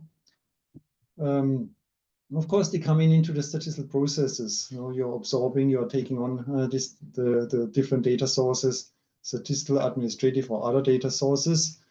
So they are input to your process, and then, of course, when we produce our statistical output, there we look for the quality of the statistics. So the input data quality is, of course, impacting also the quality of our statistical outputs. Now, I think let me introduce the module. Here we have two parts. First part is a conceptual approach to assure quality when using administrative and other data sources. I will explain that in brief. And then part 2 is the list of 10 critical requirements. That's the part that I will be focusing on today. We also have additional annexes which are very interesting, such as a submodule for input data validation and or in Annex 1. And we also have Annex 5, a link to the GSBPM, which is just very important to understand how everything comes together. Now let me briefly move to explain the conceptual approach. This just gives you an overarching structure of what typically should be considered to assure quality when using administrative and other data sources. It consists of preconditions, 4 actions, and 2 overarching considerations, as illustrated in the next slide. And then there's a part 2, this is the list of 10 critical requirements that provides a concrete tool and practical guidance for using administrative and other data sources. Again, part 1, the conceptual approach, provides you with an overarching structure of what you would typically think of when using administrative data sources. And then part 2 gives you a very concrete list of 10 critical requirements. So part 1 is the theory, part 2 is the practice. So this slide looks very busy, right? But I would like to highlight just a few aspects here. What you see here in the center is these 4 blocks, which are indicating 4 actions that you typically have to undertake when using administrative data sources. Action 1 is you identify your statistical need and you select the data source. Action 2 is you cooperate with the data provider. Action 3 is then data acquisition and processing. And action 4 is dissemination. Okay, I think all of you are very familiar with those 4 actions. It's nothing really new. It's just how we highlighting those 4 actions. So, and then we also on the side, on the left and the right side, we have overarching considerations. These are quality considerations that are relevant also for these 4 actions. These overarching considerations are confidentiality and data security. Throughout those 4 actions, when you're using administrative data sources, you have to ensure confidentiality and data security. And then on the right side, overarching consideration 2, the quality of the input data is important to all of those different actions. The quality of the input data and also metadata. We need metadata. So this is the conceptual approach, and I think enough time to go into much detail and explain that further. This is just here to illustrate to you what I present to you now. These 10 critical requirements, they're really based on this conceptual approach, which provides an overall thorough understanding on the use of administrative and other data sources and what needs to be done in terms of assuring quality. Okay, now we are becoming here concrete with the list of 10 critical requirements. They provide specific and detailed guidance for ensuring quality when using administrative, but also other data sources. This list is complementary to the use of your national quality assurance framework. It's complementary. It's not a substitute for it. And then the 10 requirements are considered critical, as without them, the quality of official statistics when using administrative and other data sources may not be sufficiently assured. So these 10 critical requirements, which I will introduce to you, they are also underpinned by tested or best practices that have been identified in our review process. The suggested practices are often more detailed than the detailed guidance that is included in, for example, the UN NCAF, because the UN NCAF, our generic quality assurance frameworks, they cover all data sources. They are not specifically geared towards the use of administrative data sources. And therefore, here under these 10 critical requirements, we identified additional and more detailed best practices specifically for the use of administrative data sources. And here they are coming. So this is the most important slide now. So the use of administrative and other data sources, number one, the use of administrative and other data sources must be based on legal and actual access, ensure confidentiality, and take user needs into consideration.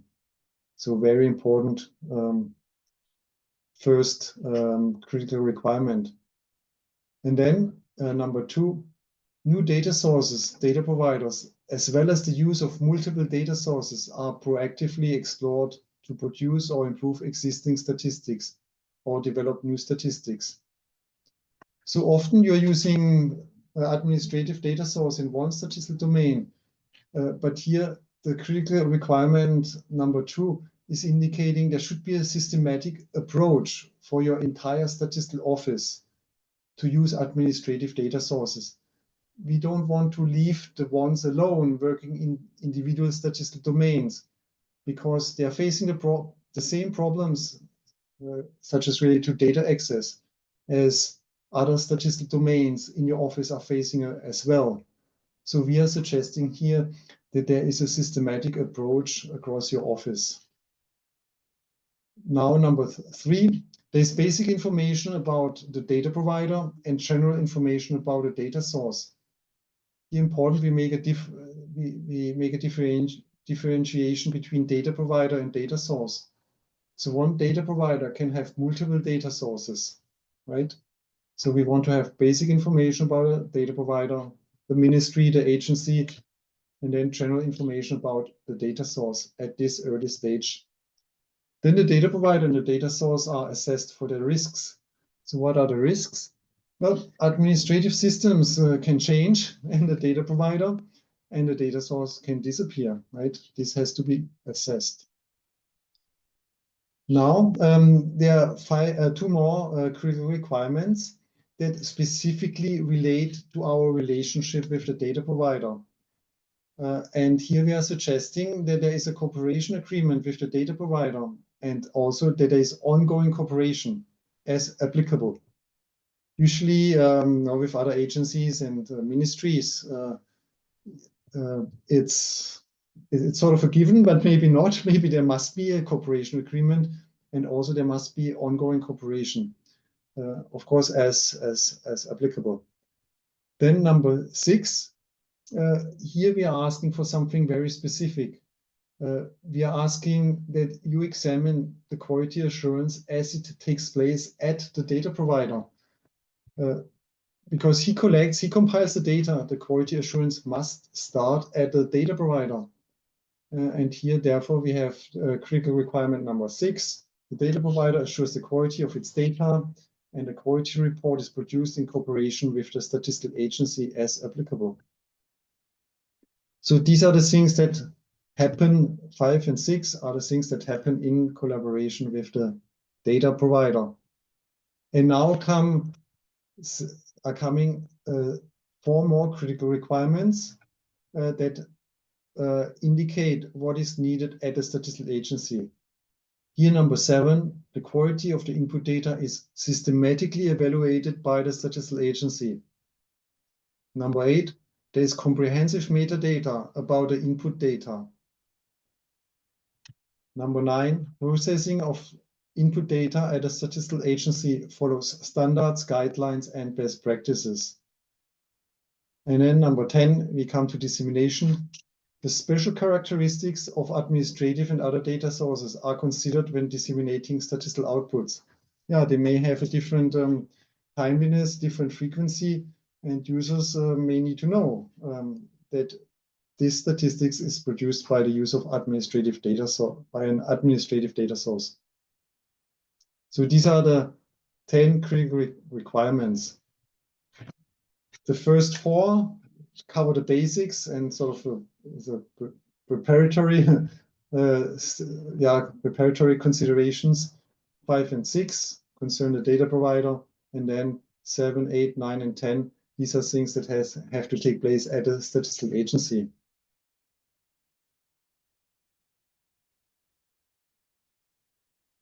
So again, the purpose of this module is to assist statistical agencies to systematically evaluate and address the challenges in the use of administrative and other data sources by identifying possible areas for improvement as well as improvement actions.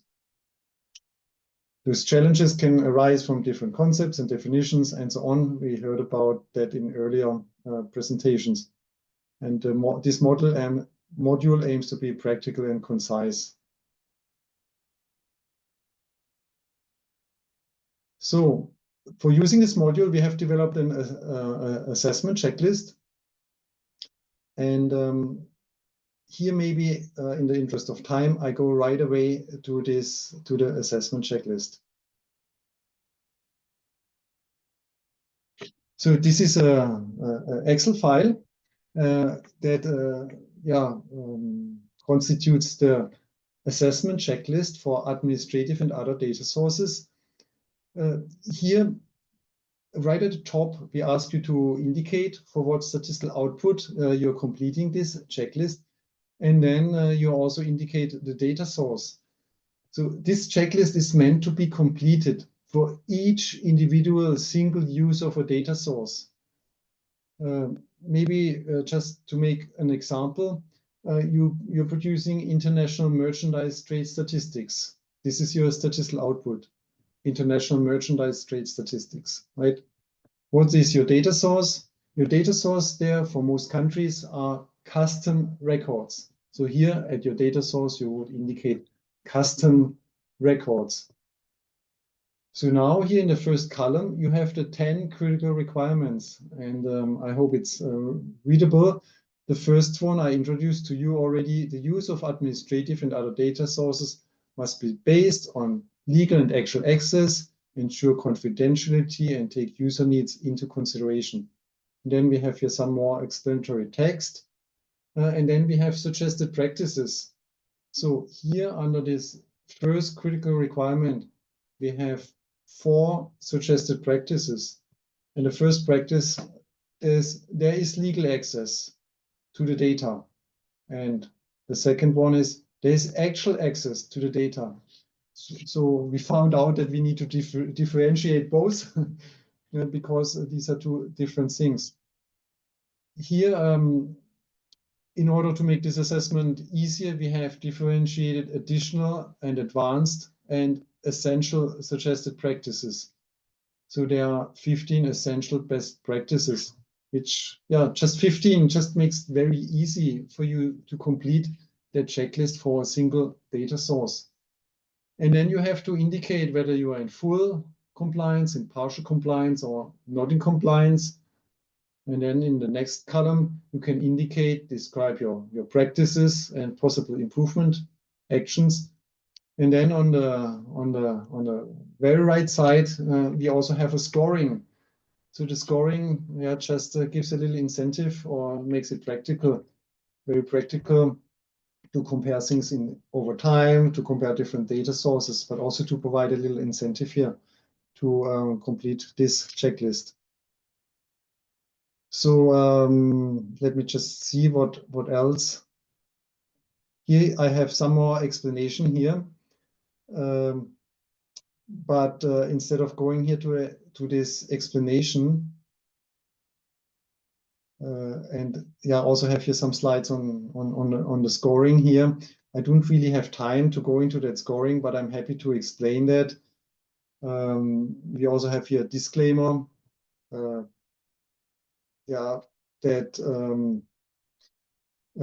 These are things I already referred to.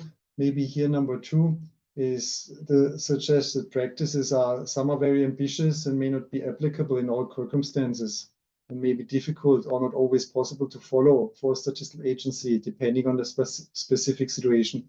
So here we also have a disclaimer just for the use of this assessment checklist, which are important to consider. However, when applicable, these best practices allow for the identification of areas of improvement in the spirit of this plan, do, check, act cycle that I introduced at the beginning of my presentation. In my last slides, I just also want to provide here some overview on how things are fitting in. I just want to take the last 2 minutes that I have here to introduce the various guidance that we have. So we have guidance for quality assurance that are available at a level of the statistical organization.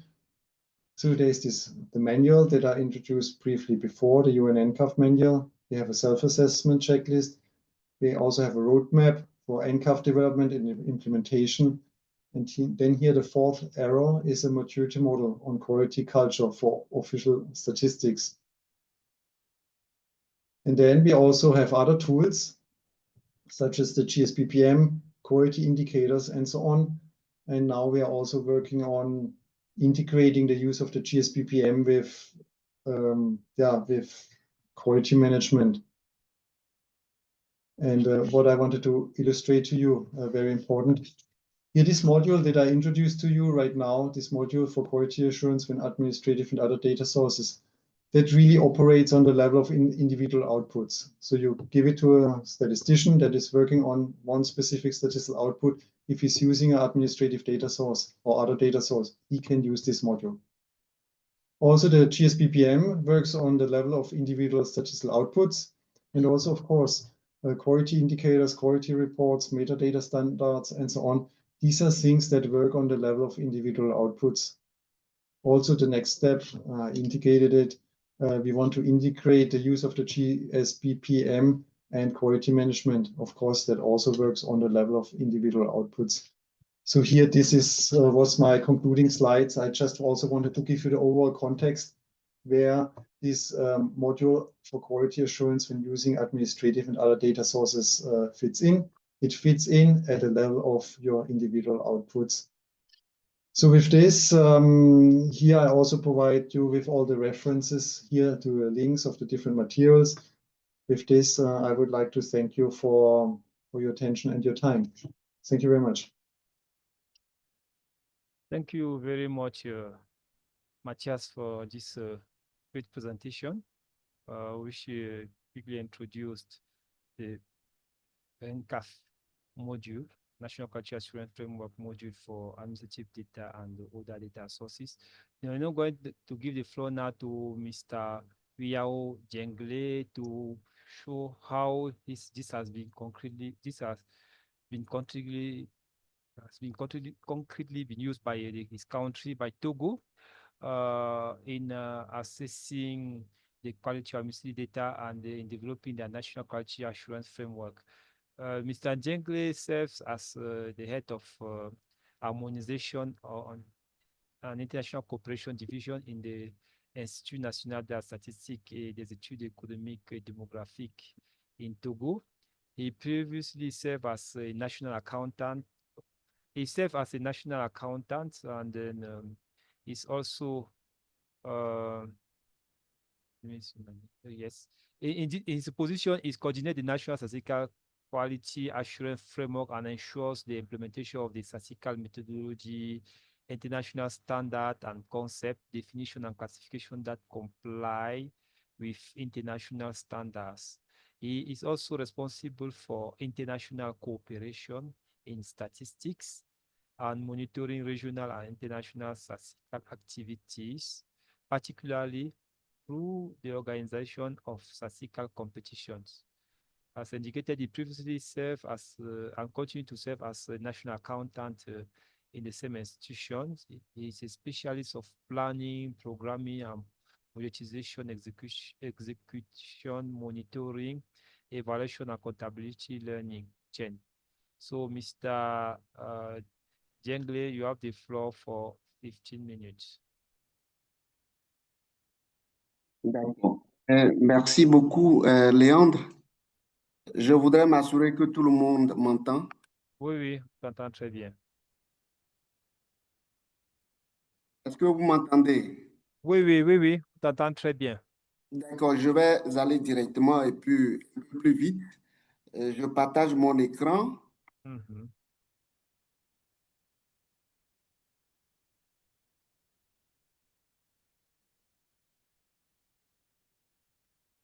Il est visible. Oui, Bien visible, il faut le mettre peut-être en mode présentation. D'accord.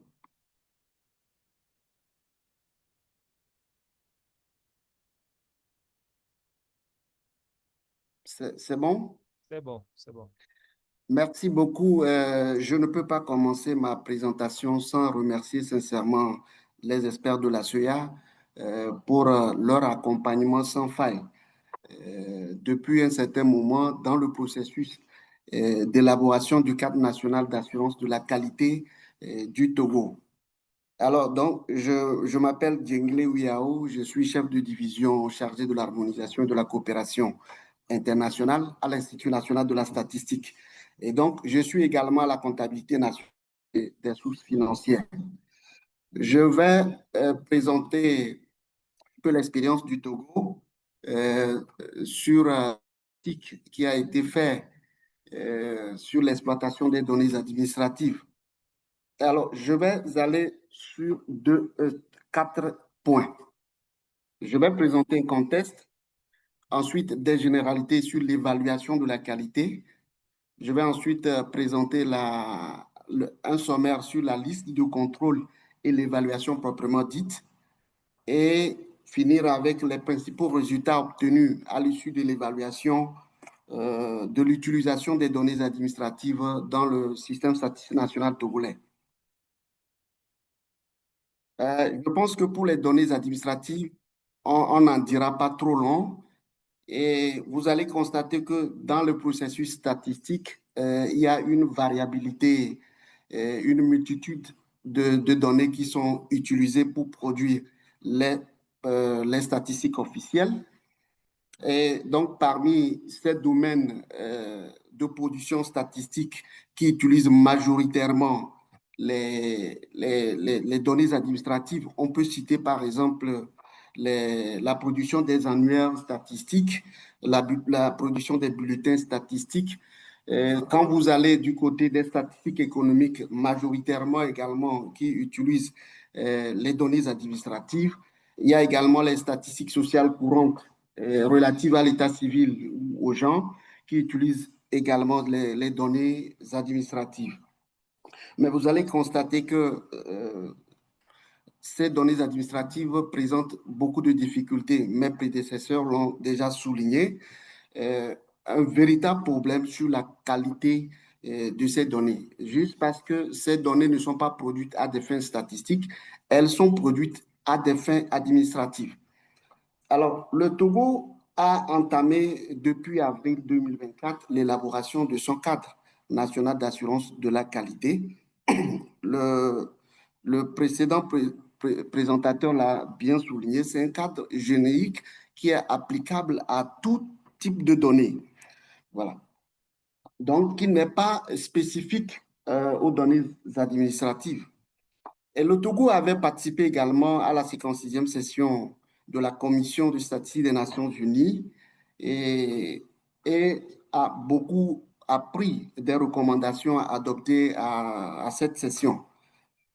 Alors, pris de conscience de son retour, il a jugé mieux commencer par fouiller, évaluer donc la qualité des données administratives afin de produire un module additionnel qui va intégrer à son cadre national d'assurance de la qualité qu'il est en train de produire. Je vous informe que je suis actuellement à l'atelier de validation de la première version du cadre national d'assurance de la qualité. Et donc, il a fallu que je sorte de la salle pour pouvoir échanger avec vous. Alors, donc, l'objectif de cette présentation est de partager avec vous la démarche que le Togo a adoptée, voilà, afin de pouvoir intégrer les actions en matière, les actions de la qualité en matière de l'utilisation ou de l'exploitation des données administratives et échanger avec vous sur quelques résultats obtenus et les actions à mener qu'il a pu identifier. Donc, avant d'aller sur les résultats, il va falloir discuter un peu de l'évaluation. Alors, quelle méthode et quel outil est utilisé pour évaluer les données administratives? Nous disons que habituellement c'est le même cadre, la même méthode. L'approche le plus souvent utilisée, et vous le savez, c'est une approche participative. Parce que l'activité statistique au Togo comme un peu partout dans le monde entier, est organisée en système. Et donc, il y a plusieurs producteurs avec un coordonnateur. Il va falloir que l'approche qu'on va utiliser soit participative et qui implique la participation de tous les acteurs du système statistique national dans l'évaluation. Donc, c'est une approche participative. Alors, mais la méthode utilisée, c'est la méthode des forces et des faiblesses. Alors, elle consistait au regard de la liste de contrôle qui présente des principes qu'il faut respecter dans l'exploitation des données administratives, d'évaluer donc le niveau de conformité dans notre système statistique national afin d'identifier à partir des forces-là des actions qu'il faut mener. Et donc, notre outil, c'est la checklist ou la liste de contrôle conçue par le sous-groupe des experts sur l'exploitation des données administratives que nous avons exploitées. Elle est en Excel, mais elle est en anglais. Nous avons exploité la version anglaise pour pouvoir le faire. Alors, pour ce qui concerne l'évaluation, je ne vais pas tout dire. Il faut reconnaître que l'évaluation que nous avons faite, c'est une évaluation interne. Ça veut dire que c'est une auto-évaluation, en ce sens où ce sont les acteurs du système statistique national togolais eux-mêmes qui se sont évalués. Et l'autre aspect de la chose, c'est une évaluation ex ante en ce sens où elle voudrait voir à partir de cette évaluation si elle peut définir des actions concrètes qu'il faut mener afin d'améliorer la qualité dans l'exploitation des données administratives.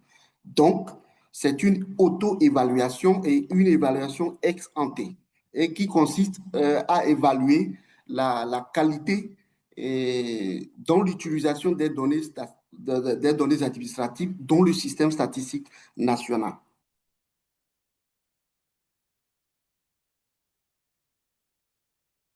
Le prédécesseur avait déjà donné un aperçu sur la liste de contrôle. Il avait déjà dit qu'elle est constituée de 10 exigences.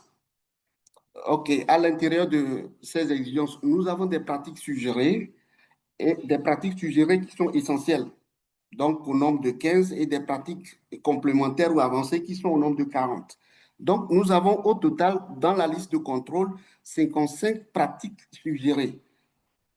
Voilà, inscrites dans les 10 exigences critiques. Donc, ici, il est question de lire les exigences critiques et la pratique suggérée afin d'évaluer la pratique suggérée. Donc, évaluer en affectant un score et ensuite en décrivant voilà, les pratiques dans le système statistique national en référence à l'exigence critique et à la pratique suggérée. Et donc, pour évaluer, il s'agit de voir si, au fait, la pratique suggérée a une conformité totale, est totalement conforme au principe, ou bien c'est une conformité partielle. Si c'est une conformité partielle, vous accordez un score de 0,5, mais si c'est une non-conformité, vous accordez un score de 0. Et si c'est une conformité totale, vous donnez 1. Mais au niveau de la description, toujours, lorsque vous donnez 1, ça veut dire que vous avez beaucoup plus de force. Mais quand vous donnez 0,5, ça veut dire une conformité partielle, ce qui voudrait simplement dire que vous avez des forces, mais également des faiblesses. Mais si vous donnez une non-conformité, ça veut dire que vous n'avez que des faiblesses. Alors, il y avait un principe aussi dans l'évaluation, il était question de l'idéal est d'évaluer toutes les pratiques suggérées. Mais si il y a des contraintes à évaluer toutes les pratiques suggérées qui sont essentielles sont obligatoires. Bien. Nous avons évalué notre système statistique national en matière d'utilisation des données statistiques et des données administratives ou d'exploitation des données administratives. Et voilà le résultat globale que nous avons obtenue. On a obtenu 35,5% de conformité globale pour les 10 exigences critiques. Voilà. Et vous allez constater que en ce qui concerne l'accès aux données et les besoins des utilisateurs ainsi que la confidentialité, on est à 60%. Ça veut dire que là, au moins, la conformité, c'est vrai qu'elle est partielle, mais elle tend vers 1. Mais si vous voulez voir les pratiques suggérées qui ont tiré donc vers le bas cette conformité globale, vous allez voir l'exploration continue des sources de données. Ça, c'est une faiblesse et pratiquement pas qui n'est pas pratiquée dans le système statistique national togolais. Donc, à partir de cette évaluation, nous avons pu identifier les forces, mais aussi les faiblesses. Et on a fait des recommandations à partir desquelles nous avons défini des actions à mener. Nous allons essayer de parcourir les actions à mener. On va faire économie des forces, des faiblesses et des recommandations. Nous allons directement sur les actions à mener pour les 10 exigences critiques. Alors, pour la première exigence critique liée à l'accès aux données et aux besoins des utilisateurs, ainsi que la confidentialité, nous avons vu qu'il faut prévoir une révision de la loi statistique. Voilà, une révision de la loi statistique afin d'améliorer l'accès aux données administratives et de fournir un détail dans l'accès aux données administratives. Voilà, il faut également prévoir des tests d'application pour préciser les conditions d'accès à ces données. Pour ce qui concerne la deuxième exigence critique relative à l'exploration continue des données où nous n'avons pratiquement pas de conformité, il faut élaborer des lignes directrices pour explorer et tester le potentiel de nouvelles sources de données. Former ensuite une équipe au sein de la division en charge de la méthodologie, voilà, à l'exploitation et au test donc, de nouvelles sources de données. Mettre en place un dispositif de veille également au niveau des secteurs pour repérer les nouvelles sources de données. Il faut disposer d'une nomenclature actualisée et consolidée des sources de données également. Pour la troisième exigence critique, alors il faut mettre à jour régulièrement les données officielles, et bien sûr en identifiant les membres du système statistique national et les diffuser auprès de tous les acteurs. Il faut mettre en place des mécanismes de suivi formels et durables de l'application des normes et méthodes pour toutes les opérations statistiques. Élaborer ensuite une liste actualisée et consolidée des fournisseurs de données administratives.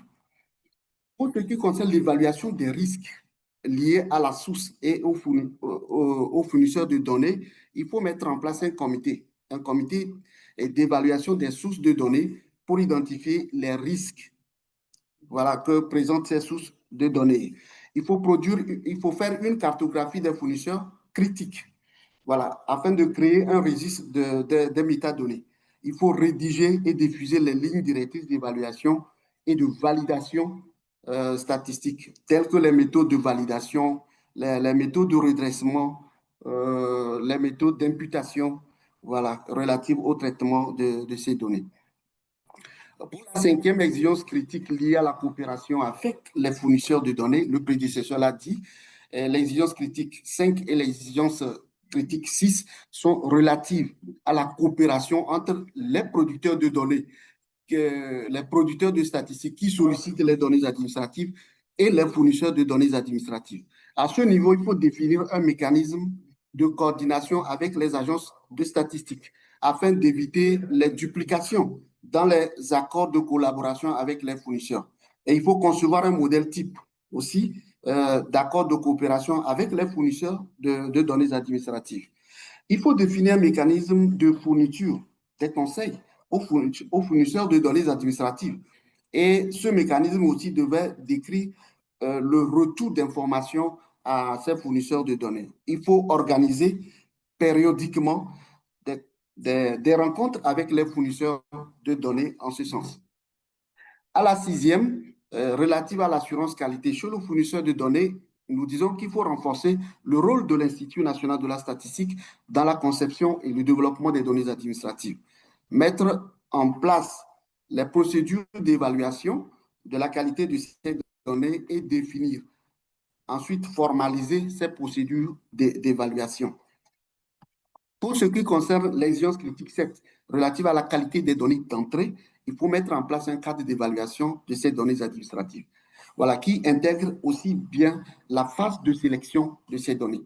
Voilà, il faut identifier clairement et il faut documenter les critères d'évaluation de ces sources de données administratives à des fins de sélection.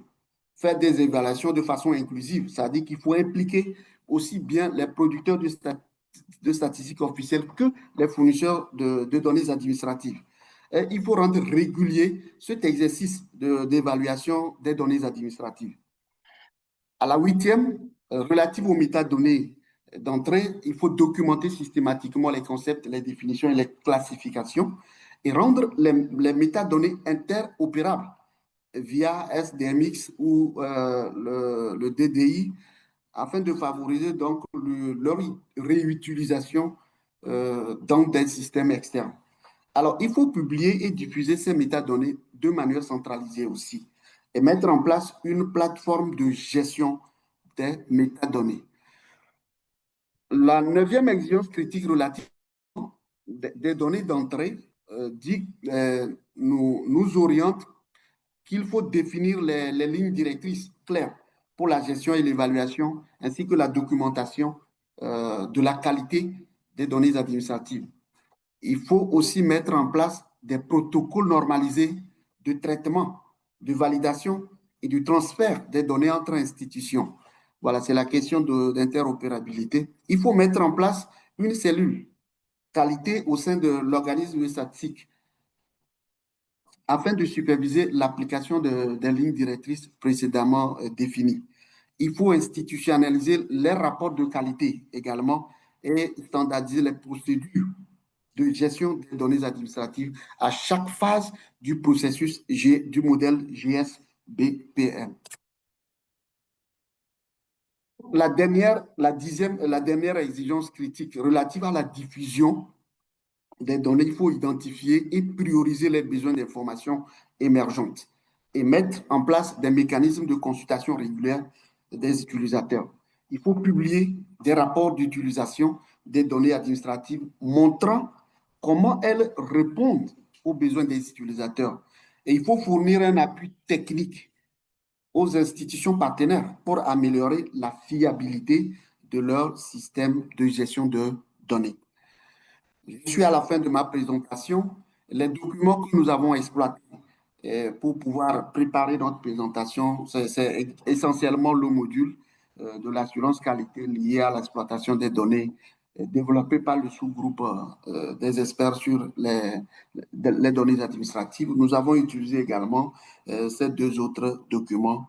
Je vous remercie.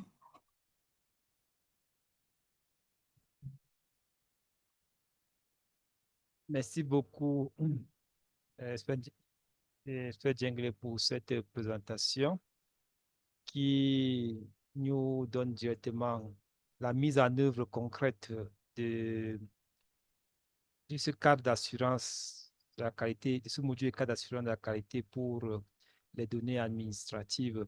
On a vu comment vous avez utilisé au Togo pour voir vos performances dans ces différents domaines, les différentes exigences, et ça vous a permis de voir les actions que vous allez mener. Donc, ces actions qui vont être menées pour combler les écarts qui ont été constatés. Et vous avez souligné, par exemple, les aspects sur le cadre légal qui est important, qui va revenir peut-être ce que Céline a posé comme question tout à l'heure, qui portait sur l'accessibilité, l'accès aux données administratives. Le cadre légal, par exemple, c'est quelque chose de fondamental. Dans la présentation, ici, a parlé des accords d'entente avec les utilisateurs, éviter la duplication des efforts.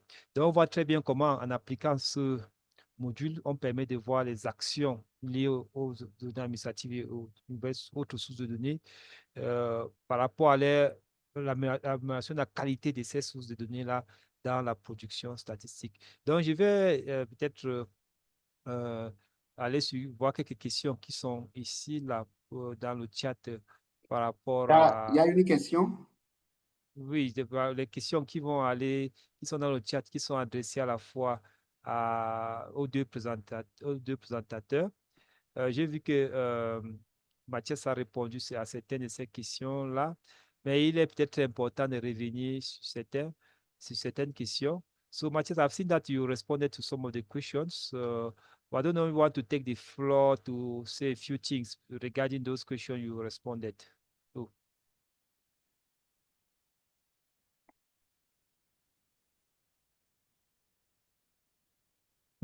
Leandre, sorry, did you address question to me? No, I've seen that you responded to some of the questions directly in the chat. I just want to know if you want to say a few words or to summarize something based on the question you have responded. Yes, maybe just quickly, there was one question regarding the UN framework. So just to be clear, the framework that I made reference to, it's the United Nations Generic National Quality Assurance Framework. So it's a national quality assurance framework. It's not a UN framework. It's for you, it's for the countries, and it has been developed in collaboration with other countries. So this UN Generic National Quality Assurance Framework, you can adopt it, you can adapt it, or you can take another national quality assurance framework as a reference, such as the European Code of Practice. It's very similar. It doesn't make much difference, except the European Code of Practice is more geared towards the European context. And I think it's easier to use the UN NCAF as a reference. It's just easier with its 3 levels. I would recommend that above the European framework, while I very much know when we developed the UN framework, we always cross-checked the code of practice and made sure everything is aligned and best practices. You can use either. I think the UN NCAP framework is easier for countries to adapt. Okay. Yes, thank you, Matthias, to underline that aspect that during development of this framework, the expert group ensure that there's an alignment with other framework that are already other existing framework. I want to answer one question that was asked by Ivan. He asked 3 questions. One was about the foundational pillar for building sustainable administrative data. When we analyze, for instance, the Nordic models, we see that one fundamental element is the trust, first of all.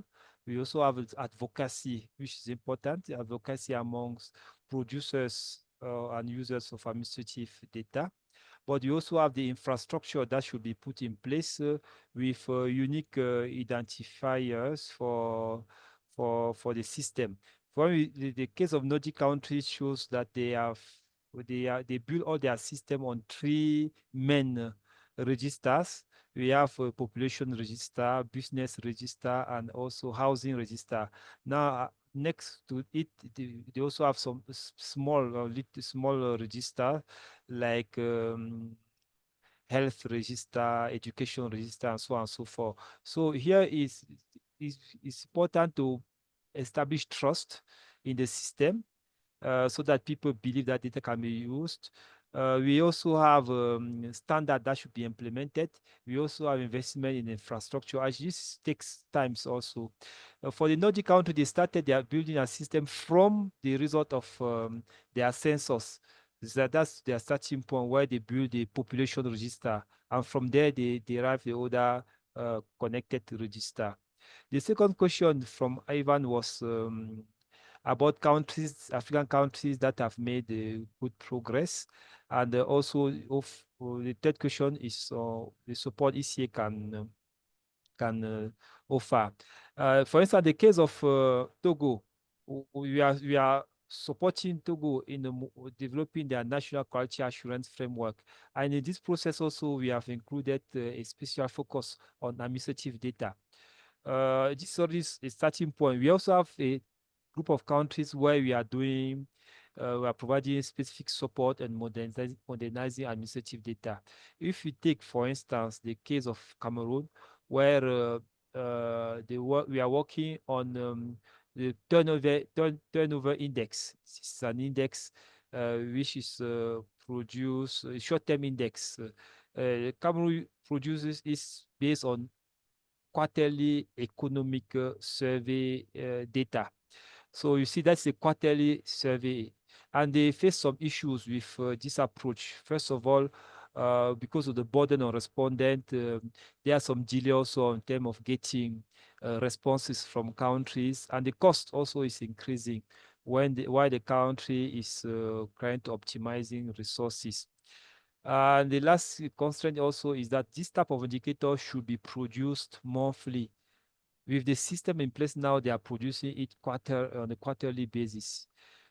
The approach we adopted there that was initiated by the NSO, and we are supporting its implementation, is to move from this survey to administrative data, for instance. And we found that there's administrative data with the Revenue Authority, the Directorate of Taxation, that can be used for it. We assess this data to see the challenges, we have limitation, and work with the ministry to see how we can address some of these challenges. And the advantage of this data is now that the country can produce timely data, because companies provide data to the Revenue Authority on a monthly basis and with a specific cut-off date.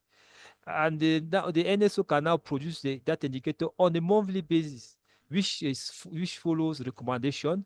They will produce the timely, and it's cost effective because there's no any additional resources, financial resources, like sending people on the field. So this is a interesting project. We are almost at the end of the project. We have reviewed the methodology. The methodology we adopted. We have produced a preliminary result that's being reviewed to compare with traditional approach. The idea for the NSO adopted the approach that they're going to use the two approaches, the survey and this administrative data, for some period to strengthen the connections before leaving our service to completely go to administrative data. And this is something that's also been done in some developed countries, like in France. They have been using a similar approach for several decades now. So several countries are really progressing in this area. It's true that usually we NSO underlines the problem of financial resources, technical challenges, and so on and so forth. But based on the experience we have, we see that things can move on the ground. In Burundi, we are working on the agro-pastoral sector. We are supporting the country in the agro-pastoral sector to ensure that this data, now administrative data produced in that sector, follows recommendation, are harmonized, and support the production of national account, particularly the sectoral statistic and the satellite account for the sector, for instance. So these are kind of some of the support you are providing to countries in this area in our program of modernizing administrative data. So I don't know if you still have some questions. Some people have raised their hands. I don't see any additional.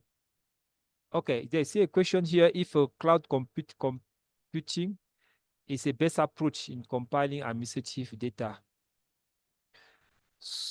I don't know if someone one of the panelists can want to respond to this question. We have Angela Lerato,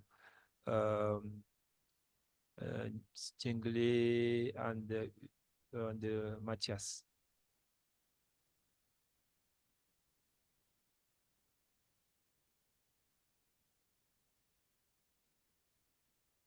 Yes, Matthias. Yes, you raise your hands, please. Yes, just very briefly, I mean, the cloud computing, of course, that refers to the issue of having appropriate technical infrastructure for data sharing. If you don't have the data infrastructure, you know, if you share the files on disks, you know, hopefully not. But then if you share files per email, there's a security risk. So having a common cloud infrastructure for government agencies, that would be certainly very useful for facilitating data sharing. Yeah, everything else is more difficult if you don't have a common infrastructure. because then it goes through emails, it's not properly recorded, all of that. So cloud is would be very good to have. Okay, thank you. Thank you, Matthias. I know that usually people ask this type of question because of they are afraid of confidentiality, access to data, and this.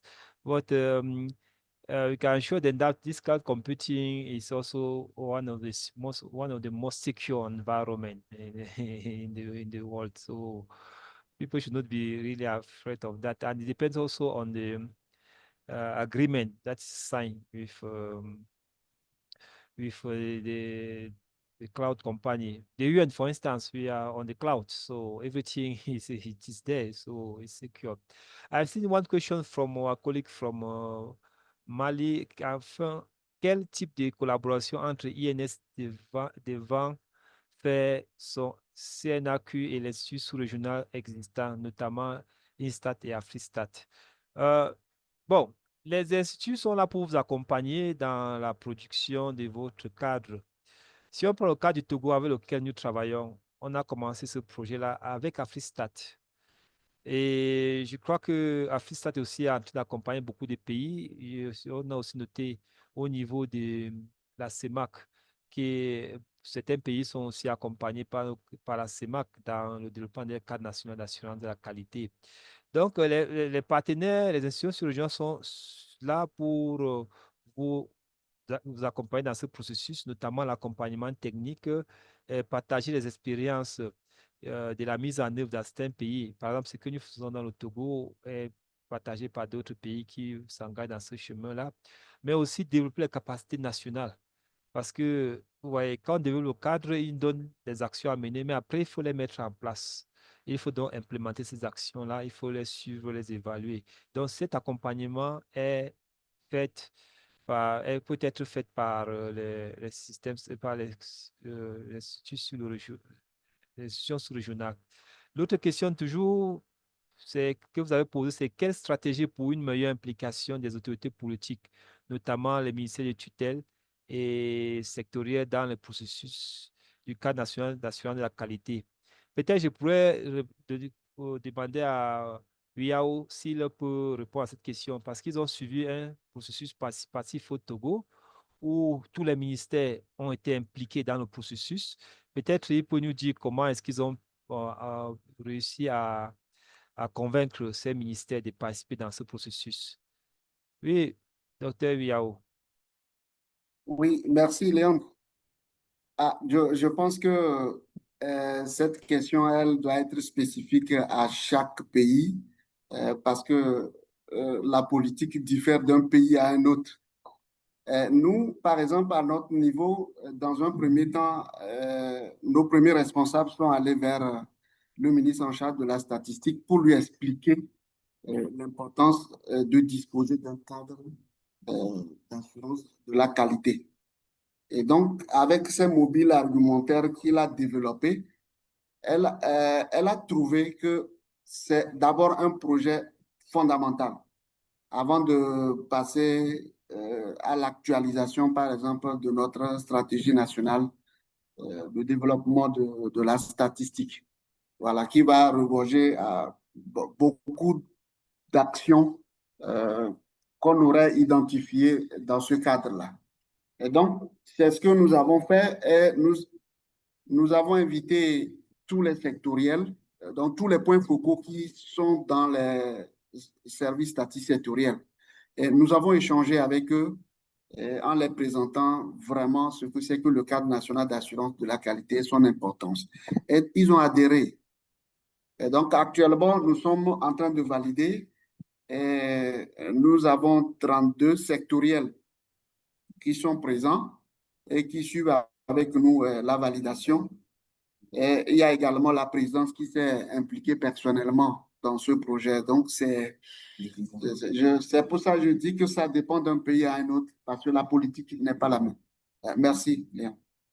Merci beaucoup pour cette explication. Et effectivement, vous êtes actuellement en séminaire cette semaine-ci pour valider la première version de votre carte nationale d'assurance de la qualité. Il y a une question qui a été posée par rapport à la durée moyenne du cas d'élaboration la durée moyenne d'élaboration pratique du cadre national d'assurance de la qualité. Les expériences en Afrique montrent qu'on tourne autour de 1 an. Certains pays ont pu le faire en moins d'1 an, mais généralement, ça tourne autour d'1 an. Il y a des évaluations du système statistique qui doivent être faites en s'appuyant sur les listes de contrôle. Un diagnostic doit être fait par la suite un rapport diagnostic doit être produit à la suite de cette évaluation-là. Et ce rapport diagnostic doit maintenant permettre d'identifier les forces, les faiblesses et dériver les actions à mener. Et c'est un travail qui doit être fait de façon participative et collaborative avec toutes les structures participantes. Et ce qui va permettre après d'avoir une première version du cadre national d'assurance de la qualité. Cette première version doit être validée par le système statistique, revu, ajusté pour sortir peut-être une deuxième. Et si c'est tout autrement d'accord avec ce qu'on a mis comme action, et on aura dans un cadre qui sera fait. Donc, en moyenne, c'est 12 mois sur l'expérience des espèces, ce qu'on a vu sur le continent jusqu'à présent. Je ne sais pas s'il y a encore d'autres questions. Regardez un peu le chat. Je vois OK. Je vois Aruna Ndioya. La modernisation, amélioration des systèmes de données et des sources administratives dans beaucoup de cas est tributaire de la modernisation réforme des pratiques administratives, bien au-delà du champ d'action du système statistique national. Par exemple, dans le système statistique judiciaire et pénitentiaire sur lesquels j'ai travaillé, une modernisation implique une réforme impliquant une informatisation et toute la chaîne judiciaire avec tout ce que cela implique, infrastructure. Y a-t-il des actions concrètes des Nations Unies dans ce sens de la réforme administrative, des administrations? Je suis d'accord avec Aruna qui dit qu'il y a des choses qui vont de les systèmes statistiques nationaux.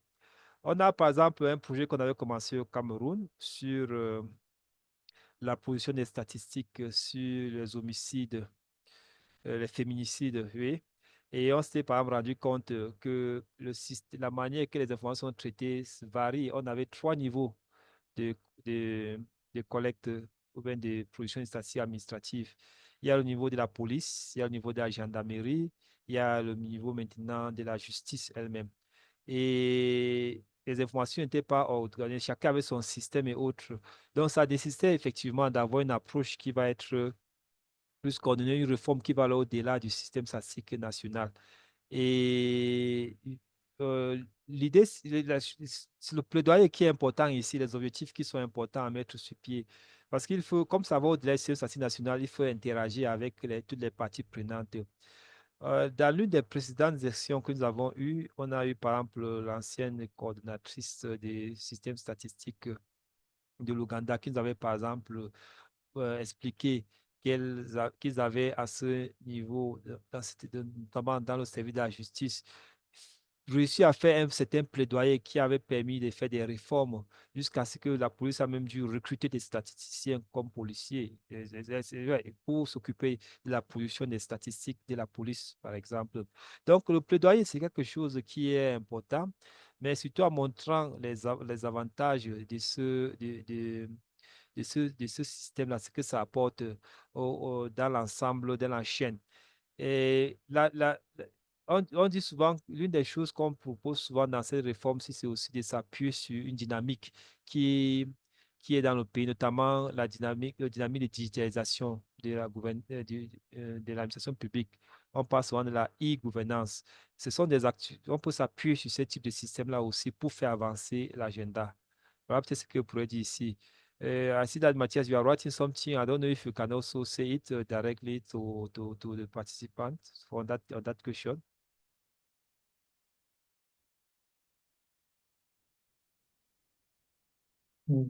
Leandro, did you ask? Yes, Also, I saw that you were trying to respond to the chat on to Aruna's questions. I yes, would say that you can respond lively if possible. yes. I think if you look for an UN initiative on the use of administrative data, maybe I can refer you to the Global Digital Compact. I know it by heart, but I'm pretty sure it contains information about building up the national technological infrastructure, but I think it also has aspects of data exchange and data use, which of course refers to administrative systems. So if you look that up, I think it should be available also in French. I'm sure you will find the framework for what you are already implementing at a national level here in the case that was mentioned. Okay, thank you. And Aberash is indicating that quality assurance should not be one-time work. Of course, it's a continuous process, and Matthias really stressed that. And then the question to you, Matthias, let's say the last question, what do you recommend on sustainable quality assurance implementation?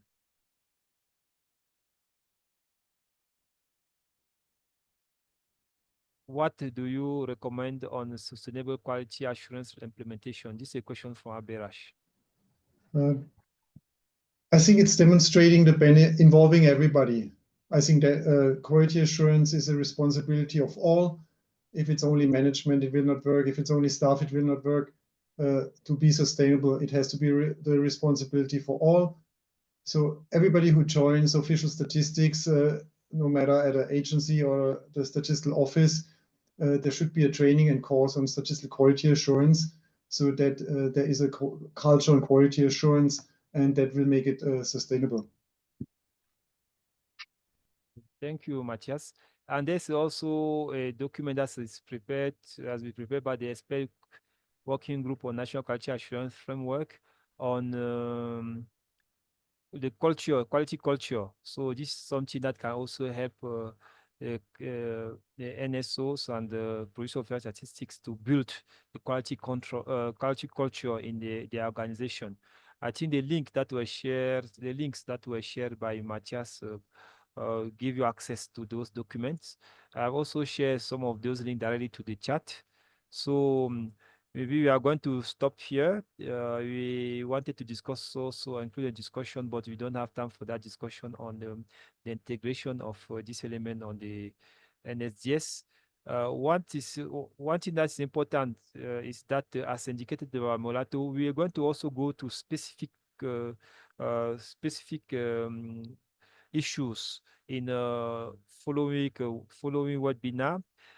We have shared in the chat the link for the evaluation.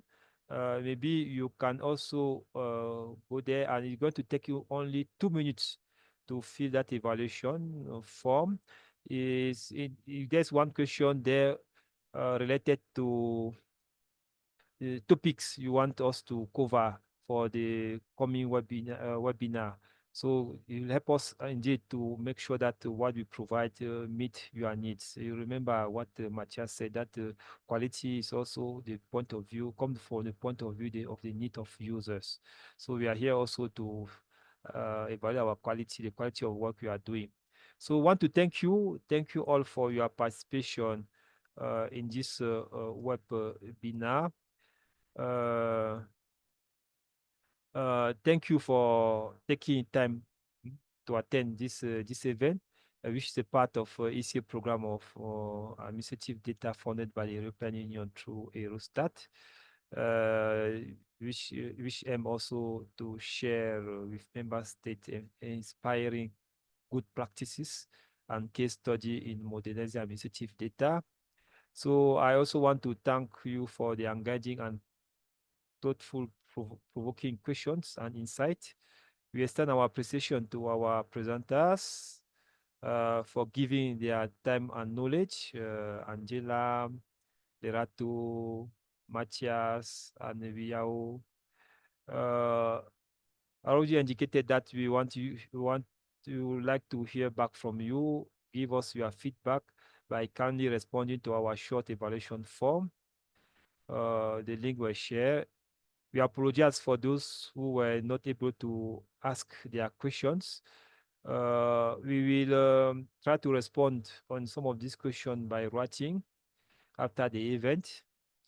We hope that this webinar satisfied your need. And please let us know if there's something that was not well done, so that we can improve next time. I will ask maybe everyone who is connected here to turn on his camera so that we take a group picture before ending the workshop.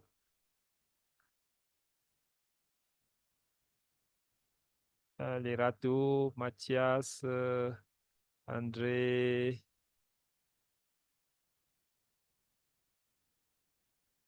and Yao, I think your camera isn't working well. Yeah, okay, so I think we can take this picture. Let me take another one. We can, okay, yeah, this one is better. So thank you, colleagues. I wish you a wonderful afternoon, and thank you again for making time to join this webinar. On this note, close the event. Let's meet at the next webinar in the series. Thank you so much, and bye.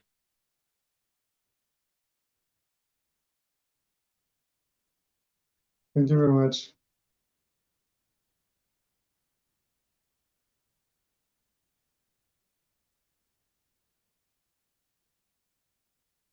Colleagues, I think we can stop the recording.